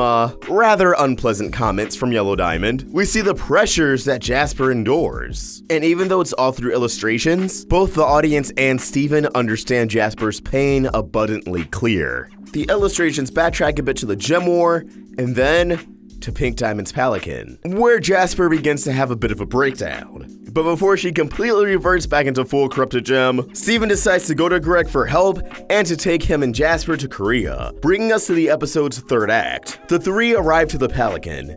Things play out as normal until they notice Blue Diamond's presence. The sight of a diamond and Pink's Pelican causes Jasper to create a bit of a stir that Steven immediately attempts to nip in the bud, but not until getting the attention of Blue Pearl. Greg still decides to take one for the team and approach Blue Diamond. They talk, he gets kidnapped, Steven fails to save him, Garnet comes to the rescue, poops Jasper, and we're going to space, baby. Now, Jasper's inclusion in the episode is to pretty much give more insight into how she is as as a character, and the gem war. Steven goes in to get information on Pink Diamond, but ends up having a different takeaway entirely. We never really got to see the pressures that Jasper endured, the complex side of her. And for Steven to see that, even though Jasper served Pink Diamond, she really does not know that much more about her than Steven himself. Many of you may be aware that I'm a huge fan of Jasper, and yeah, her just kind of being written out of the show until the end of Change Your Mind, it rubbed me the wrong way. So although there may not be much room for her to play a bigger part in the story, just having her return shortly after she's corrupted, giving a bit more closure to her character for the moment, I think it'll mean something to the viewers and especially her hardcore fans. But let's move on to Adventures in Light Distortion. The beginning of the episode plays out the same. Greg's kidnapped. Wait, our Greg? Oh no, he must be at the zoo? Let's take the roaming eye. But after figuring out they can take the roaming eye to the zoo, we have another major change to this arc. Peridot, Lapis, and Connie are not staying behind in Beach City. They're coming along to the zoo. What causes this major change is that when Peridot expects the roaming eye, she discovers a pair of limb enhancers. It makes sense. These ships are not exclusive to rubies, as we see later in the episode with the various size calibrations, and the plenty of roaming eyes we see later at the zoo. So why wouldn't they include something as simple as limb enhancers for Era 2 gems if they're newer ships? Peridot believes she can provide assistance to the zoo if any tech has been altered since Pearl was last present there. This is also very important for Lapis, as it fleshes out her decision to leave later on, making it much more compelling. The thing about Lapis when she leaves the show itself is that she left with 0 gem missions and keeping herself in the barn all day. While I get that may be the point of her character's behavior, it also kind of deflates her later explained thought process and feelings towards Earth. That she had a new home on the planet that she values, with people she values. That she does want to be a part of the Crystal Gems. Also, a part of her involvement in the new Crystal Gems is her masquerading as Amethyst. If she at least got to be a part of one gem mission that saw her directly interact with Homeworld as someone on the other side, and seeing the mission nearly fail, especially one that involved the diamond showing up, it would drive her closer to leaving than staying. The new Crystal Gems will still happen, but the events of this rewritten arc will greatly change the motivations for Connie, Lapis, and Peridot to try and fulfill Crystal Gem duty on Earth. Aside from Peridot, Lapis, and Connie though, the episode plays out as normal. They venture into space, hit hyperspeed, Steven has a breakdown, although this time Connie would be by his side to attempt to ease his mind, although it would be kind of hard because of the velocity of the ship, and when everything calms down, they arrive at the zoo. So here we are. The meat of this arc begins to alter. When they arrive to the zoo and see the Amethyst guards, Garnet unfuses. Peridot dons some limb enhancers, Amethyst ship shapes into quote-unquote proper size. Lapis is Lapis, she's the safest bet out of all of them. However, one thing about this arc always bothered me. Pearl is just blatantly wearing a star, the symbol of the Crystal Gems, and never gets called out for it. So we're going to make one simple change. She puts on her spacesuit. Maybe change the diamond so it's yellow or blue instead of pink. As for Steven and Connie, well, it's obvious what we're going to do with them, but it won't happen yet. Although Connie obviously leaves Rosa's sword in the ship. The disguised Crystal Gems approach the Amethyst, meet Holly Blue Agate, and the tour of the zoo is underway. During the tour, Peridot remarked she didn't realize how much he missed limb enhancers, doing all sorts of neat things with them until it's time for the gang to come up with a distraction. Of course, Ruby's excuse is related to the ship, which removes Peridot from Steven, Lapis, Ruby, and Pearl, as Holly Blue assumes that this would be Peridot's area of expertise, which isn't wrong, so Pearl is still unable to open the door. However, Lapis thinks of a plan that also gives her and Peridot a role in this arc. Once Holly Blue, Peridot, and Sapphire return, Lapis claims to Holly Blue that Blue Diamond sent her and Peridot along with the rest of the gems to provide maintenance to the zoo itself. Lapis Lazulis are meant to terraform, and Peridot seem to work with Homeworld tech in general. This excuse works well enough for Holly Blue Agate to send Peridot and Lapis into the zoo ahead of Steven and Connie. The rest of the episode plays out as normal. Steven is sent inside the zoo. This time Connie is sent ahead of him, considering the zoo undresses their subjects prior, and it would be awkward to see any of that info on Connie's behalf to say the least. Steven and Connie land in the human area of the zoo and spot Greg. The zoo. Now in the zoo itself and reunited with Greg, Steven and Connie decide it'll be easier and safer if they just fuse into Stevani. Less of a risk of being separated, hurt, in danger, etc. I just think it's important that Greg and Steven reunite with Steven as himself first. Stevani informs Greg there's a door they can escape through as Peridot and Lapis catch up with the three, stating they're not sure on how they're supposed to perform maintenance in the zoo, but they've been making some meat moors of all the plants and water. Something fancy. However, they know it's smart to play it safe and just watch Stevani and Greg from afar while they pretend to improve the zoo with quality art. Greg gets Stevani acquainted with the Zoomans, and we experience most of the episode as normal, with Stevani's blatant discomfort towards the utopian paradise. After all, it's exactly what it's named, a human zoo. They have no freedom, no independence. With Stevani in place of Steven, I feel like Connie's half of the fusion would bring out more vocal concern and analytical dissection. Concerns they would voice to the Zoomans, only to be met with playful, childish answers that help illustrate how brainwashed and conditioned these prisoners are. As the day turns into night and everyone begins to go to sleep, Greg and Stevani link up with Peridot and Lapis to open the door. But before Peridot can unlock the door, they attract the attention of Y6 and J10. Side note, I just realized that J10 is Jaden,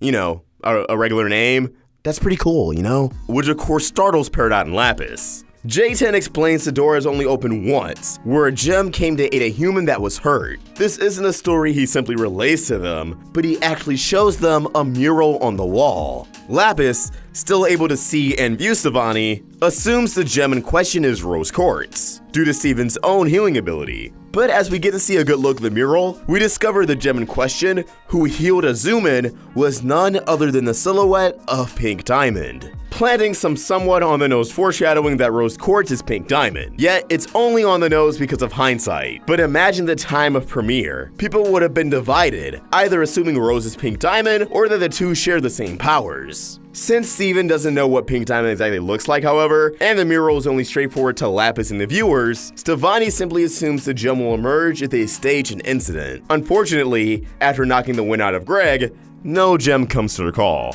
From here, the choosing occurs. Everyone wants Greg, he doesn't want any of them, the Zoomans have a mental breakdown, the amethyst flood in, Peridot tries to fight them to protect Stevani and Greg. Yes, we get a fight scene. Yet, it's not just fan service. Again, I want most of these changes to advance and add development to the characters. Because while Peridot is fighting, Lapis is paralyzed with fear at the thought of the mission blowing up in their faces, and fighting back to no avail. She finally decides to help, and we see her forming a giant fist from the waterfall. But she is immediately restrained by an amethyst off guard. Peridot is also overwhelmed, her limb enhancers taking damage. Stevani, Greg, Peridot, and Lapis are captured by the Amethyst guards. Which brings us to that will be all. Stevani, Greg, Peridot, and Lapis are taken to the housing unit for the other Amethyst. Steven and Connie unfusing as they hit the ground. Amethyst sets them up to believe she was caught, only to reveal she was faking it the entire time, and has befriended the Amethyst. Truthfully, most of this episode goes unaffected. Holly Blue Agate runs in and informs the Amethyst Blue Diamond is on the way, though she assumes Peridot and Lapis were being distracted by the Amethyst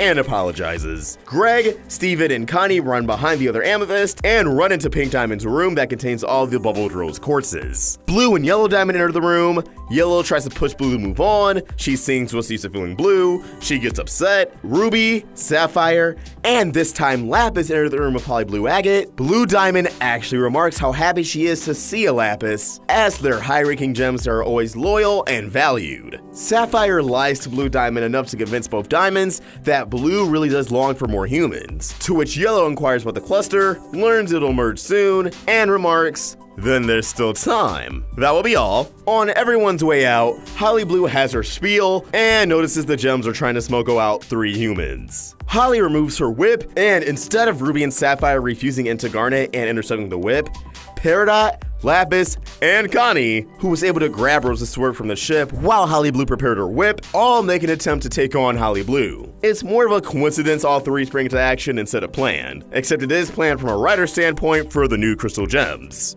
Their fight with Holly Blue is a bit sloppy, and in this brief confrontation, Holly actually taunts that Peridot is nothing without her limb enhancers, swinging her whip at Peridot and completely destroying half of the enhancers. Peridot doesn't sweat it though, boasting she's great the way she is with or without enhancers, using her metal powers to bonk Holly Blue with the remains of the destroyed components. Holly, furious, attempts to swing her whip again, and from there, Garnet, Amethyst, and Pearl finish the job, tying her up. Pearl and Steven intimidate Holly into keeping her mouth shut, Amethyst parts way with the Famethyst, and the gang is able to escape. Peridot, Lapis, and Connie are feeling a bit embarrassed in their involvement, screwing up the battle. That if Garnet, Amethyst, and Pearl immediately took care of it, Peridot's limit enhancers would not have been destroyed in the first place. Although Peridot isn't too upset about it. If anything, she thinks she can use the limit enhancers to make something cooler out of them.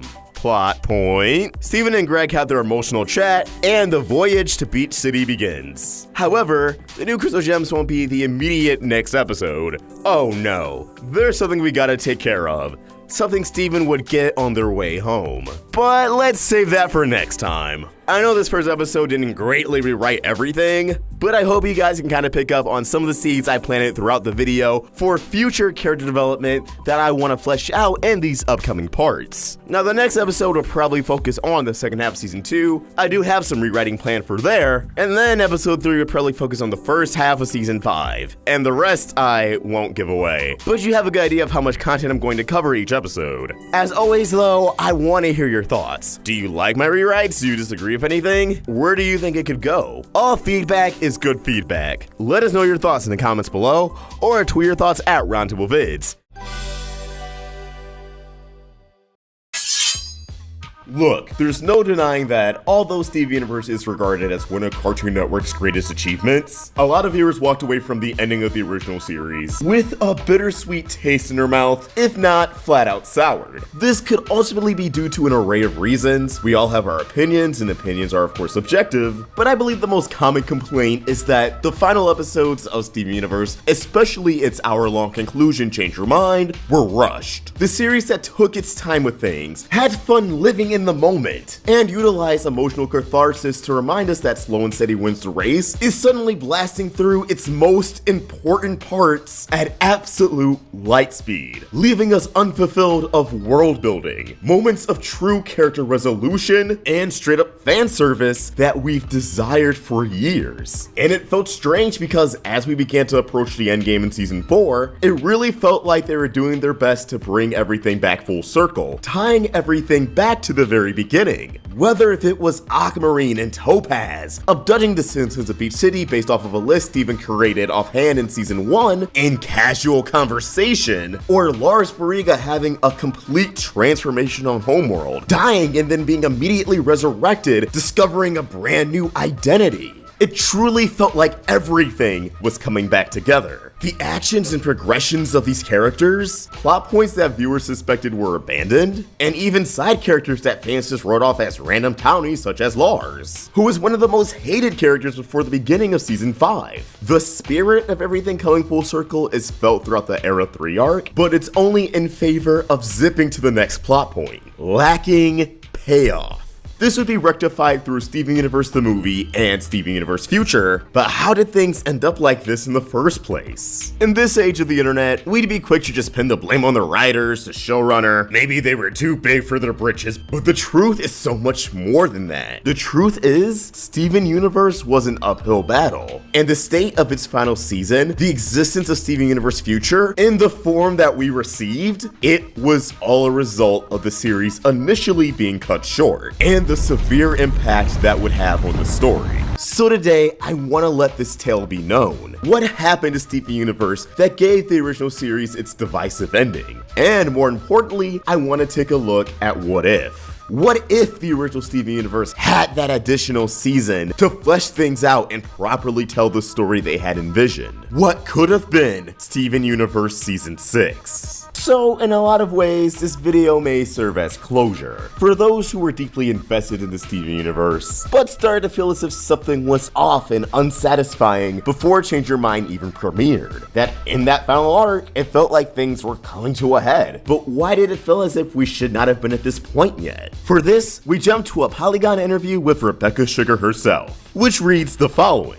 So, why split the last part of Steven Universe off into its own miniseries? Why tell the story this way in particular? Sugar says it's an artifact of the greenlighting and production process. While I was working on the original series around 2016, I was told with a fair amount of certainty that we would not be picked up for more episodes, she says. I was asked if the remaining episodes from our current pickup would be enough to finish the story we planned. She didn't feel she could wrap up what she intended as the story, so she started fighting for another 6 6 additional episodes. She says she eventually did get those episodes, which became the Diamond Days arc, culminating in the 3-episode arc Change Your Mind. But initially, she was told that no, she had to finish the story without that final arc. Immediately after this meeting, when I was told there wouldn't be more, I went up to my office and wrote the song I Could Never Be Ready, which got folded into an episode we were working on at the time. I wasn't ready for the show to end. Instead, she asked for a movie finale, so we could all spend a little bit more time together as a crew and in this world with these characters. Oddly enough, Cartoon Network approved of the idea of a movie, but then wanted the show to continue afterward. I was told that there was no point to a movie unless it existed to promote more show, Sugar says. So all of a sudden, I had 20 additional episodes to work on while working on the movie. I was overjoyed and tried to conceptualize a way to put the pieces of the story we intended to include in the original run into these additional episodes. But everything had to be different after the events of the movie, so I needed to approach these stories from a new angle. She also says she personally changed a lot and learned a lot since she first laid out the plan for the series back in 2012, and the new order for a movie and a series continuation had to express that growth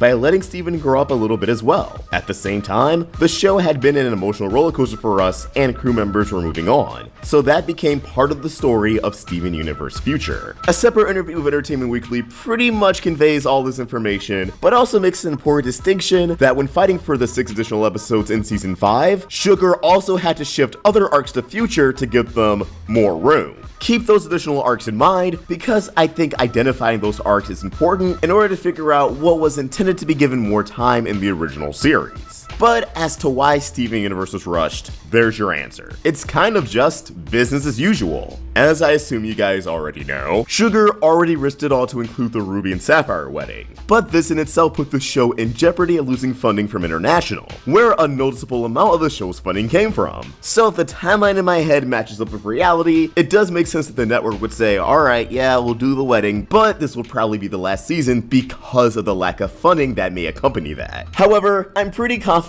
all the higher-ups were aware of the level of popularity Steven Universe had achieved, so of course when a movie was thrown into the mix, that changes things. The movie was kind of meant to be the victory lap bonus ending, an ending that rounds out the characters a little bit more than Change Your Mind could've. But then this movie guaranteed the existence of Future, and now the Steven Universe franchise has like 3 endings. But it does explain a lot about season 5. You can tell the crew already had a mission to make it as plot focused as they could, but now that we have a better understanding of the circumstances they dealt with, I hope the lingering questions haunt you a little less frequently. But let's say in a different timeline, instead of getting Steven Universe Future, or maybe in addition to Steven Universe Future, the original series did receive more time to properly pad out and conclude their story. Let's say season 5 remained 26 episodes, and those additional 6 episodes came from different circumstances that ended up going towards Future's episode order, 20, which would then bring that season to 26. And again, we're not making Future 26 episodes, although that can be a separate video. We're making a season 6. So naturally, how would that change season 5? Where would season 5 even end to allow this new season to exist? Well, there's something present in the beginning and middle of season 5 that just throws up the peace sign and goes deuces, and doesn't really come back up until the very end of Change Your Mind. That is, of course, Lars and the Off-Colors, a subplot that was explored in tandem with the Pink Diamond subplot. Yet it really stops being relevant after the episode Your Mother-in-Law, which always plagued me because if there's any episode that shows they're pressed for time, it was this one, as it ends on a straight up tease that would make you think, oh,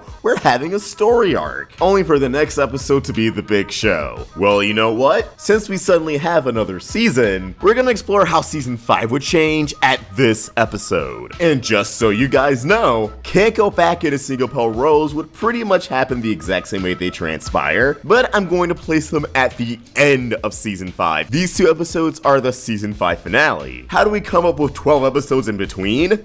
That's easy. So to recap, Your Mother in Mind finds Garnet informing the Off-Colors of the tale of Rose Quartz, or at least the Crystal Gem interpretation of events, as of course Garnet is unaware that Rose Quartz is truly Pink Diamond. This works great as a mid-season premiere. Since we know we're going to stop season 5 at a Single Pale Rose, this is a great way of giving us this false story, allowing the audience to piece together which parts don't really add up, it introduces the exact moment of the Diamond Blast, which we will use for an episode later on this season, and this time its final 3 minutes will actually be relevant to what comes next. I'm not trying to be hard on the crew here. If anything, all this shade is just going through the circumstances that caused it to be like this. But after a pep talk from Garnet, Lars and the Off-Colors reboot the Sun Incinerator, discover the Nova thrusters still need repairs, and embarks to one of Yellow Diamond's asteroid mines in order to obtain the materials they need. This would become an arc that spans until episode 17, a proper Lars of the Stars space adventure. They arrive at the asteroid mines, but things go awry. We explore a proper gem colony. Finally have the proper introduction of citrine gems. Have Emerald play the main antagonist of said arc, resulting in a physical appearance and battle with Lars where he actually uses his lion powers. And since we'd be exploring a gem colony, it would also feature another pink diamond tease. Whether it be another memory dream that Steven experiences, or another piece of information that further complicates the idea that Rose Quartz shattered her. And I would have this arc conclude in a place where 1, we have at least the implications that Emerald is going to go and contact the diamonds. Not necessarily exposing the crystal gems because 1, we know the diamonds pretty much didn't care, but 2, since it would be the off-color Steven and Garnet, not all the crystal gems are accounted for, but at least her report would scare the diamonds into thinking there could be more threats out there, more rebellions, giving them more of a push to check up on the cluster for their later appearance in Reunited. A much more compelling reason as to why they would suddenly show up for the cluster. And in general, Emerald deserved a lot more screen time. For being one of the final antagonists before Homeworld is no longer a threat, and to be a high-ranking gem right below the diamonds? Yeah, an arc where she's the villain sounds about right. I think this arc would end with Lars and the Off-Colors at a better place with repairing the Sun Incinerator than they were at the beginning, but still not quite there yet. It's going to take them some time, but at least they are one step forward. Episode 18 would be the big show, episode 19 would be pull hopping. We still need our breathers, and pull hopping is important to Garnet's arc, but episode 20 would be a flashback episode of Amethyst emerging from the kindergarten and eventually being recovered by the crystal gems. I feel like the first moment Amethyst encountered Rose was something that we should have saw. Ultimately, the story was put into Happily Ever After in Steven Universe the movie because, according to the DVD's behind the scenes commentary, it was a challenge to convey Amethyst's story due to her time alone in the kindergarten, featuring a lot of silence and, well, nothing. But I do think her making a connection with Rose is vital to the upcoming reveal that awaits us. Afterwards, episode 21 of New Season 5 would be a corruption-focused episode featuring the return of Senti, aka Nephrite, and Jasper. They wouldn't be healed, it would just allow the show to touch on corruption one final time before Diamond Days. They wouldn't get uncorrupted or anything. Maybe we would see semi-uncorrupted Jasper like how we saw semi-uncorrupted Centipedal, but right now, the way I envision it, it would be along the lines of Steven wanting to connect with these two gems, despite their corruption, because of general empathy and the events of the Gem War being fresh in Steven's mind. Steven, well aware that Senti and Jasper both played a role, and those are the only two corrupted gems that he got to know. I like to imagine Steven would lose semi-uncorrupted Jasper, and shenanigans would ensue from there. After that, I would insert Letters to Lars, slightly different opening due to the arc, but as a towny wrap-up episode, I do very much appreciate it. Episode 23 of Season 5 would be the final Greg flashback, which would feature the birth of Steven, something I think a lot of people are still curious about. And again, we're inching closer and closer to that reveal. We gotta build up that emotional weight. Now, episode 24, I would have an event transpire a little bit earlier. The return of Bismuth. Because of the aforementioned build-up episodes, Pink Diamond is on Steven's brain, and Steven's thinking about the fact that Rose's sword definitely should not have shattered her. So that's what prompts him to unbubble Bismuth. They have a heart-to-heart, and Bismuth does think, yeah, this is sketchy the more you talk about it. As far as I'm concerned, Bismuth did not know how Rose Quartz shattered Pink Diamond. She was just unbubbled and informed, we won. But I think it would have been interesting to bring her in right before the big reveal. And their speculation can either set up the idea that Rose and Pink Diamond were working together, or if that's too on the nose, then it could have further set up the idea that Pearl shattered Pink Diamond. And then episodes 25 and 26, the end of season 5, would be Can't Go Back and a Single Pale Rose. The only thing really changing is that now Bismuth is also there for a Single Pale Rose. I'm sure she would be hanging out with the gems and absolutely baffled at the end when finding out that Rose Quartz was Pink Diamond. And that takes us to what would have been season 6. with the first 5 episodes being the heart of the Crystal Gems arc, Sans Maid of Honor, and Reunited. It would pretty much play out as normal. Bismuth in the moment finding out that Pink Diamond Rose Quartz would obviously want some time for herself, and that's how she'd be out of the picture until it's time for the replacement of Maid of Honor. But yes, we go through the motions. Ruby and Sapphire get engaged, but it's going to take a little bit of time to set up the wedding. The substitution of Maid of Honor just being Steven talking to Bismuth about everything, how she feels. Bismuth gives Steven that talk about how he's the one keeping the Crystal Gems together, he's the glue, and yeah, Steven helps the Crystal Gems come back together. But that's only 4 episodes in, we have 22 more. While I believe one episode should be dedicated to getting Lars home before Reunited or anything with Diamond Days, he doesn't get shoehorned until the end of Change Your Mind, but we get a proper 11 minutes of a Lars of the Stars off-color adventure that's entirely focused on them coming back home, but they need to shake off Emerald one last time. And I know they can do that in 11 minutes. That doesn't need to be a half-hour special or a full-blown story arc if it's just wrapping up. However, there is one major arc that the Crewniverse always had planned that ended up coming into fruition in future that I'm confident would have transpired during the original series if they had time.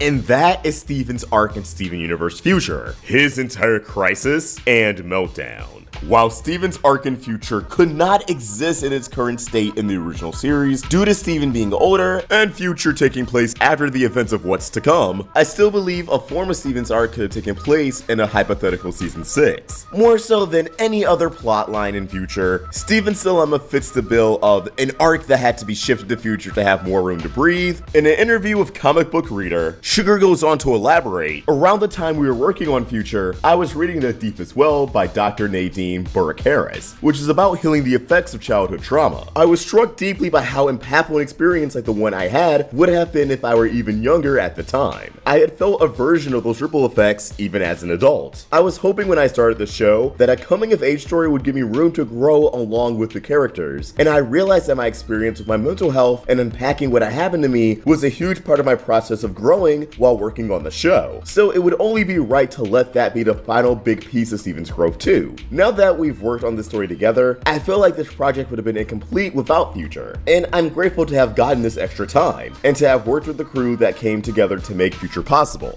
Later on in the interview, Sugar would go on to say, I could absolutely never understand where this idea of Steven being a forgiving character was coming from, because internally, we all understood Steven's self-sacrificing nature as his biggest flaw, one that related directly to his identity issues. This is all over the show. In the test, even though he's disappointed in the gems and feels disrespected by them, he lies to them to make them feel better. A huge turning point for his character. One of the first time he decides that their comfort matters more than his own feelings. Even though Steven will not allow Connie to sacrifice herself for him in Sworn to the Sword, he does exactly what he tells her not to. Puts himself in harm's way countless times, and ultimately turns himself into Aquamarine and Topaz. Connie even calls him out on this and Dewey wins. The toll his adventures take on him mentally is a huge theme. His self-deprecation is evident throughout the show. Even in first season episodes like Cheeseburger Backpack, he internalizes everything as his fault. In What's Your Problem?, Steven is shown to be aggressively repressing his feelings. In Reunited, Steven sings that he essentially needs the wedding as a distraction, because he can't stand thinking about who he is or the situation he's in. In Chillated, he explicitly states that he has issues to work out, but then shifts the conversation immediately to Lapis, who he feels needs help more. At no point does he forgive White Diamond or any of the diamonds. He thinks how he feels about what's going on matters less than the greater good, because throughout the show, he's not sure if he even really exists. Taking into account everything Sugar has said, it does sound like Steven's self-destruction was always a part of the plan. It was something they were always building up to, but when the time came to produce Future, Sugar's own research on childhood trauma, alongside a hodgepodge of life experience from both herself and the Crewniverse, molded the narrative for the final act of the franchise. However, if they did have time to fit that into the original series, well, I do believe it would have been vastly different. No pink flare-ups, no shatterings or attempted shatterings. The idea of Steven thinking of himself as a fraud, a monster, that everything is his fault, it would have fit perfectly as an arc after Heart of the Crystal Gems, but before Reunited, or just the climax of that arc. Having a window of time before the wedding that allows Steven and the Crystal Gems to reflect on themselves. Steven taking a good look at the other Crystal Gems, seeing how far they've all come, and how they were able to pull themselves out of such a horrible situation after finding out the truth about Pink Diamond. It would just bring Steven down. What Sugar said about Steven feeling as if everything is his fault obviously holds up in the show, with the internal and external conflicts. Although Steven finally snapping 2 years in the future after everything's all said and done was a lot to take in and moves you to the core, the idea of him breaking when the crystal gems just bounced back, when things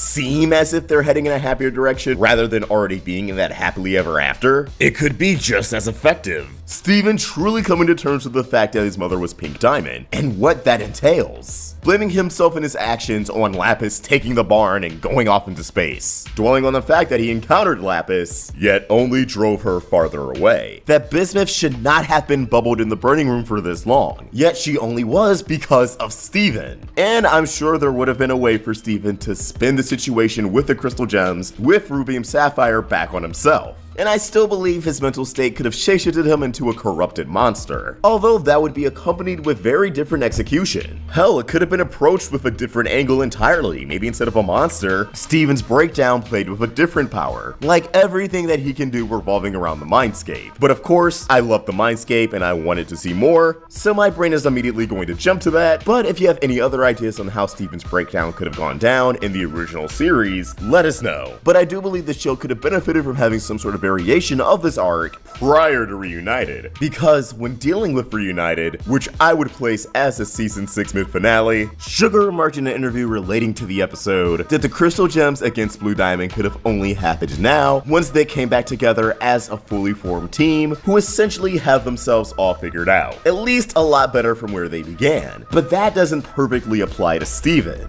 But in moving up his meltdown, touching on his repressed feelings and how that's affected him, he too would have embarked on a road to recovery, and thus been in a much better place when it comes to Reunited. Now, I'm not sure how much of Reunited would have changed in this hypothetical situation. On one hand, yeah, Lars would have been in the wedding, but I'm not sure if he and the Off-Colors would have partook in the battle against Yellow and Blue Diamond, although I would have loved that to happen. It was obviously, above anything, supposed to represent all the actual crystal gems. While I would have loved to see the Off-Colors confront the Diamonds, stand up to them, and the Diamonds getting a good look at Lars and seeing how he's changed since the trial, I already found Reunited to be a pretty enjoyable episode, and I'm not sure how much it could have benefited with the addition of Bariga. However, with Steven in a somewhat better place, but still struggling with his identity crisis, I'm sure the opening verse of "For just one day let's only think about love" would have been viewed in a different form. But with all that said, the other half of the season, the remaining 13 episodes, would have been an extended Diamond Days arc. First things first, with more episodes, and I'm not just saying this as a loyal fanboy, I definitely think Jasper could have made an appearance. Again, Sugar's statement of shifting arcs over the future only really brings a few things to mind: Steven, Pearl and Pink Pearl, maybe Greg with the events of Mr. Universe, and of course, the character behind Steven whose arc spanned more than one episode in future, Jasper. Perhaps in a revised Lex from Middle Homeworld, Yellow Diamond inquires about Jasper's status. Makes sense to me. Yellow Diamond personally sent Jasper to Earth. Yellow Diamond inquired about Jasper and message received. I think it would have been natural for her to bring her up in Lex from Middle Homeworld. Perhaps after their attempt to heal Senti, Yellow brings up Jasper, Steven explains that she's also been corrupted, and they decide to bring her bubble gem to Homeworld. Also, with Lars already on Earth, I'm not sure if the Diamond ships would have been destroyed, as that was a way to enable Bismuth, Peridot, and Lapis to arrive on Homeworld and change her mind. Maybe the ships would have gotten banged up, or maybe despite their fragile state, they would still be fully operational. Bismuth, Peridot, and Lapis probably would still take a backseat in order to allow this final arc of the original series to focus on Garnet, Amethyst, Pearl, and Steven. I think half of an extended Diamond Days arc would just better serve to flesh out Homeworld, maybe even see more of its society and gems. An idea I really like is the concept of an episode, or maybe set of episodes, where the crystal gems deal with their Homeworld equivalents. Amethyst reunites with the Famethyst, but also run into other Amethysts that are more like Jasper, rough around the edges and not the nicest to deal with. Something that portrays how different the Amethysts at the zoo are from the Amethysts that are actually on Homeworld and deal with the Diamonds and the pressures they enforce on a daily basis. Pearl would be mingling with, well, all the Diamond Pearls, which probably would have led to an interesting moment with White Pearl, but that'll come back up later.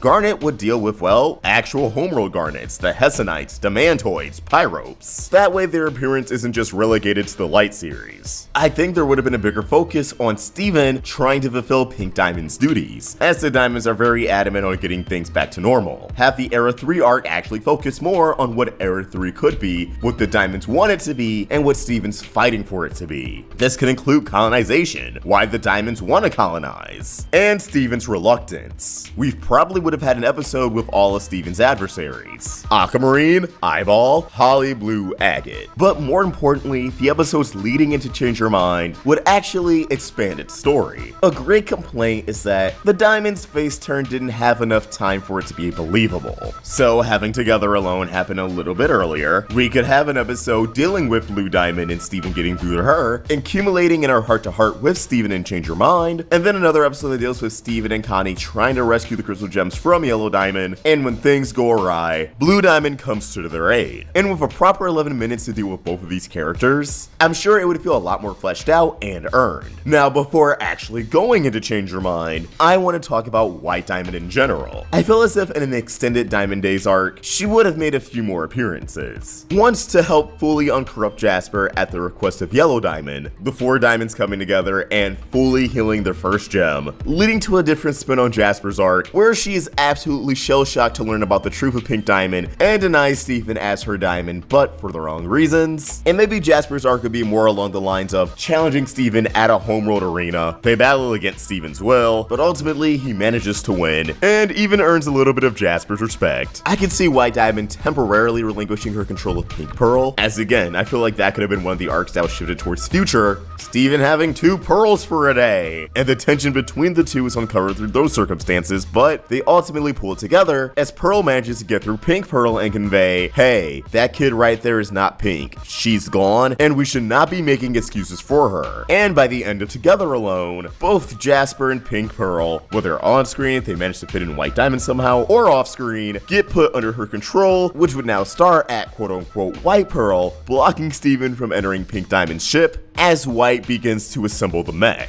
Essentially, Change Your Mind would have a lot more time to breathe, and this time White alone would be the dedicated focus, using more of her screen time to flesh her out, while also providing us with haunting scenes that make our jaw drop. And I feel as if a White-controlled Jasper can also be used as an obstacle, similar to Connie fighting a controlled Pearl. And yeah, I'm sure this version of Change Your Mind could have probably turned the tides and see a few surprises. Obviously, we have hindsight on our side, and with hindsight, maybe the Crewniverse would have made something entirely new with the fusions, with Obsidian. But overall, I think Change Your Mind would have felt a lot less rushed, because again, White and Steven would be the sole focus, and it would have came at a point where we've been on Homeworld for quite a bit of time. I could also see the resolution being fleshed out with more time. Now, going into the future of the series, I feel as if the movie would have played out more or less the same, with a few altered elements. Perhaps they would have been able to play a bit more with the diamonds, since they would have had more time prior to really figure out the characters, and how they behave as reformed dictators in progress. But I do feel as if future in itself would have been something entirely new, still focusing on Steven's post-traumatic stress disorder, his anxieties, and recovery of mental health, but with the arc being told in a smaller scale through the original series, I feel as if the product would have been something else entirely. Would future even exist? If anything, I would say the best bet is that the story of an Era 3 rebellion, which was used for the video game Unleashed to Light, could have actually found its way into future, as there could have been less to say about Steven. But who knows? Maybe there would have been more to say about Steven. And if anything, more time could have been used to orchestrate a story that's more heartbreaking and even harder to sit through. I suppose we'll never really know, as the final product of a season 6 and an altered movie in future as a result would have really came from the team itself. However, the team for those projects would have changed as a result. But for now, it's fun to just ask, what if? Around this time last year, the general audience were plopped into their seats, feasting their eyes upon Avengers Infinity War, part 1 of the finale to over 20 theatrical comic book films thus far, that, spoiler alert, ended with the villain winning. Yeah, you all probably know, Thanos collected all 6 Infinity Stones and snapped his fingers, accomplishing his goal to exterminate half of all life in the universe. Viewers alike were traumatized, as fan favorites such as Black Panther, Spider-Man, Doctor Strange, Bucky Barnes, token black side hero whose purpose is to be cool for one film to become a punching bag, 90% of Guardians of the Galaxy, probably Howard the Duck, and more of the newer Avengers perished, turning into dust. For about like a year, but it's a significant year. The world of the MCU is bound to go under some disastrous changes, due to 50% of all life just vanishing into thin air, putting the survivors in a desperate situation. But that got me thinking, what if Thanos' snap affected the worlds of other franchises? How different would your favorite cartoon be if half of the main cast just dropped dead? Well, leading up to the release of Avengers Endgame, that's exactly what we're going to figure out, starting with a staple of this channel, Steven Universe. I'm your host, Ostrich Vox, and let's get this party started. Today on Tuned In.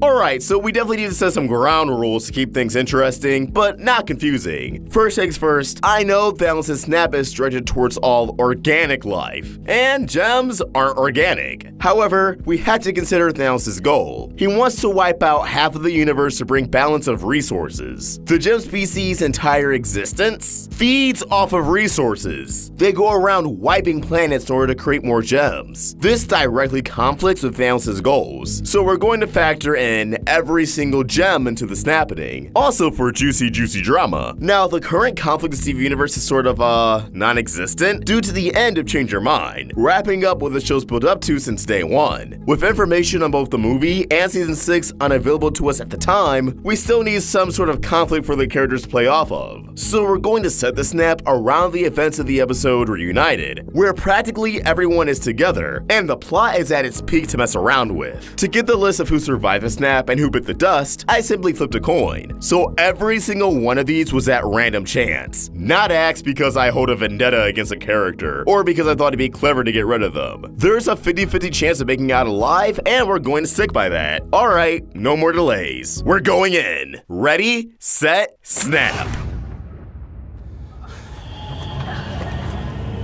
Alright, pour one out for the following.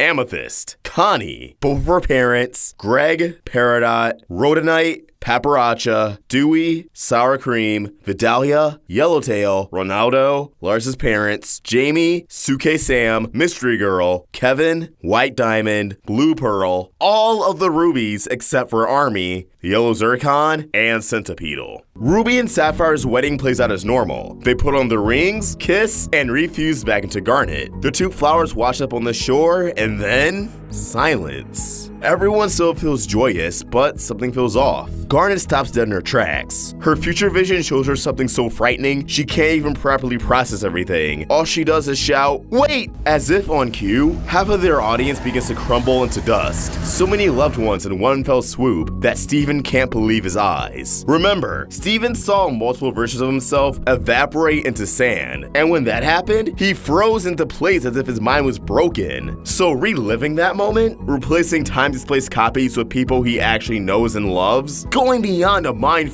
and instead, death. He breaks down completely, surrounded by the shell-shocked crystal gems. As the Beach City citizens scramble in mass hysteria, they aren't sure how or even why, but for an unexplained reason, they lost. Things aren't looking up on Homeworld, where the story really heats up, and we feel the consequences of how this universe begins to change. I think the Diamonds initially would be a bit inattentive to the fact half of their race turned to dust, until they're caught off guard by a wandering Pink Pearl, confused on where she is and what happened, requesting to know Pink Diamond's whereabouts. Yellow and Blue forced their way into White Diamond's ship, only to discover White herself is absent. A crowd of screams would soon catch their attention, as those who inhabit Homeworld crowd around the Diamond ships, demanding an explanation. Yellow and Blue would soon come to an unfortunate realization. A large amount of gems have deceased at an alarming rate, including their leader. So Yellow and Blue request the presence of every single gem out in space to take a head count. Needless to say, when only half of their expected attendance comes out, Yellow and Blue realize they need to make some sort of plan. With the pieces in place, here's how I believe the world of Steven Universe would change from here on out. Beach City would no longer become a popular tourist attraction during the summer season. With the world's population reduced, there aren't that many more tourists. Business is no longer booming, and they would see a gradual decline. The city's image would plummet. However, the community within Beach City would be stronger than ever, as the survivors look to one another for strength and guidance, no one taking anyone else for granted. Onion, now orphaned with no family left, may get adopted by the Fryman family, as they lost Ronaldo. Or he would run off and live on his own, becoming elusive to the rest of the town. Sadie would find it difficult to write music after losing her own bandmate in Sour Cream, though music is her only escape. Thus, she would be driven crazy, and eventually making her music style darker than ever before to cope.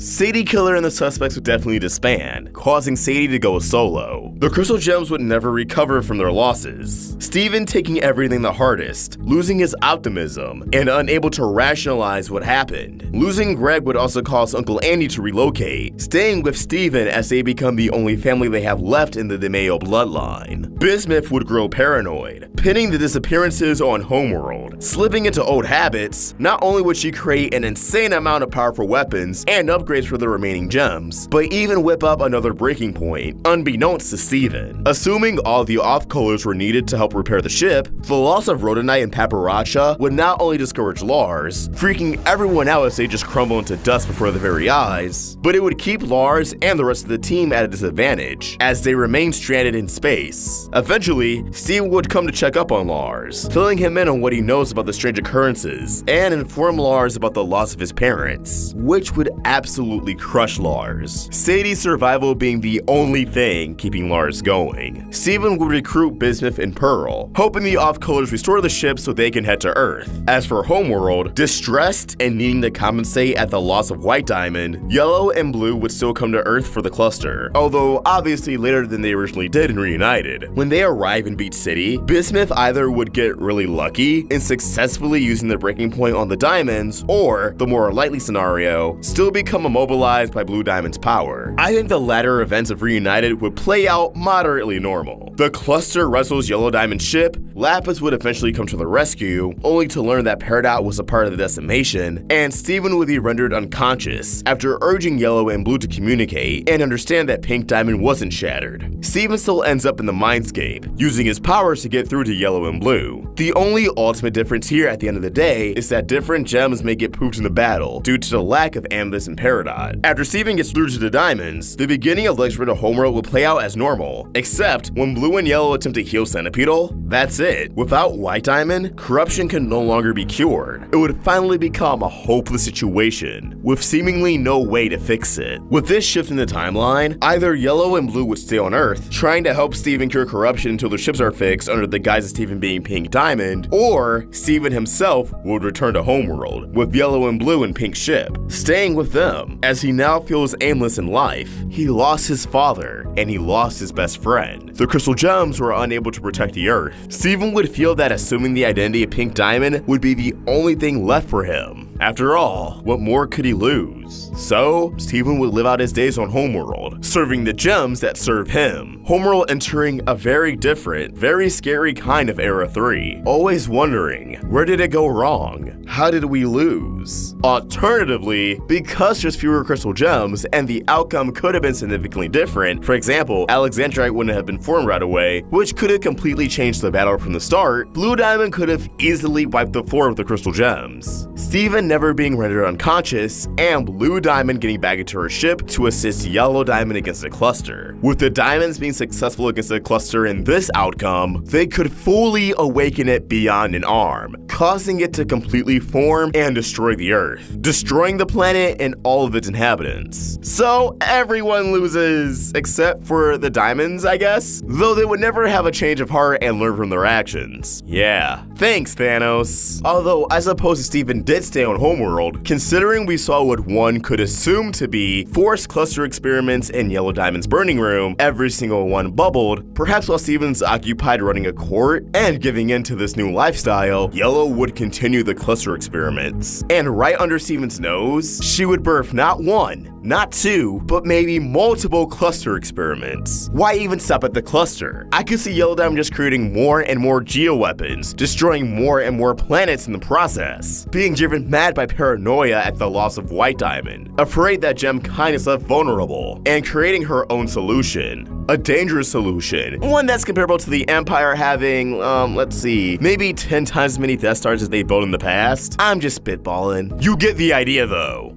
Depending on the world and the story, losing 50% of all living life could impact that world and its story in a very big way. For the Avengers, now they finally have something to avenge. For someone like Steven, he would lose everything. More planets being harmed in the process. So, yeah, Thanos, your way of thinking, completely twisted. But as always, what do you guys at home think? How would you react if one day, 50% of the entire world was just gone? Oh wow, besides lion, I didn't even factor in pets. Or Steven's melon army. What would happen to the melon people? Alright, so while I'm distressed, feel free to leave down your thoughts in the comments below. Or tweet your thoughts at Roundtable Vids. And for more of my insane Avengers takes, you can find me at OshikVox. We're also on Instagram. Help the Roundtable grow by either becoming a member of this channel or supporting us over at Patreon. Link in the description. If you enjoyed this video, please throw it a like and subscribe to the Roundtable for more great cartoon content. Thank you for watching, and I hope you have an awesome day. OshikVox out.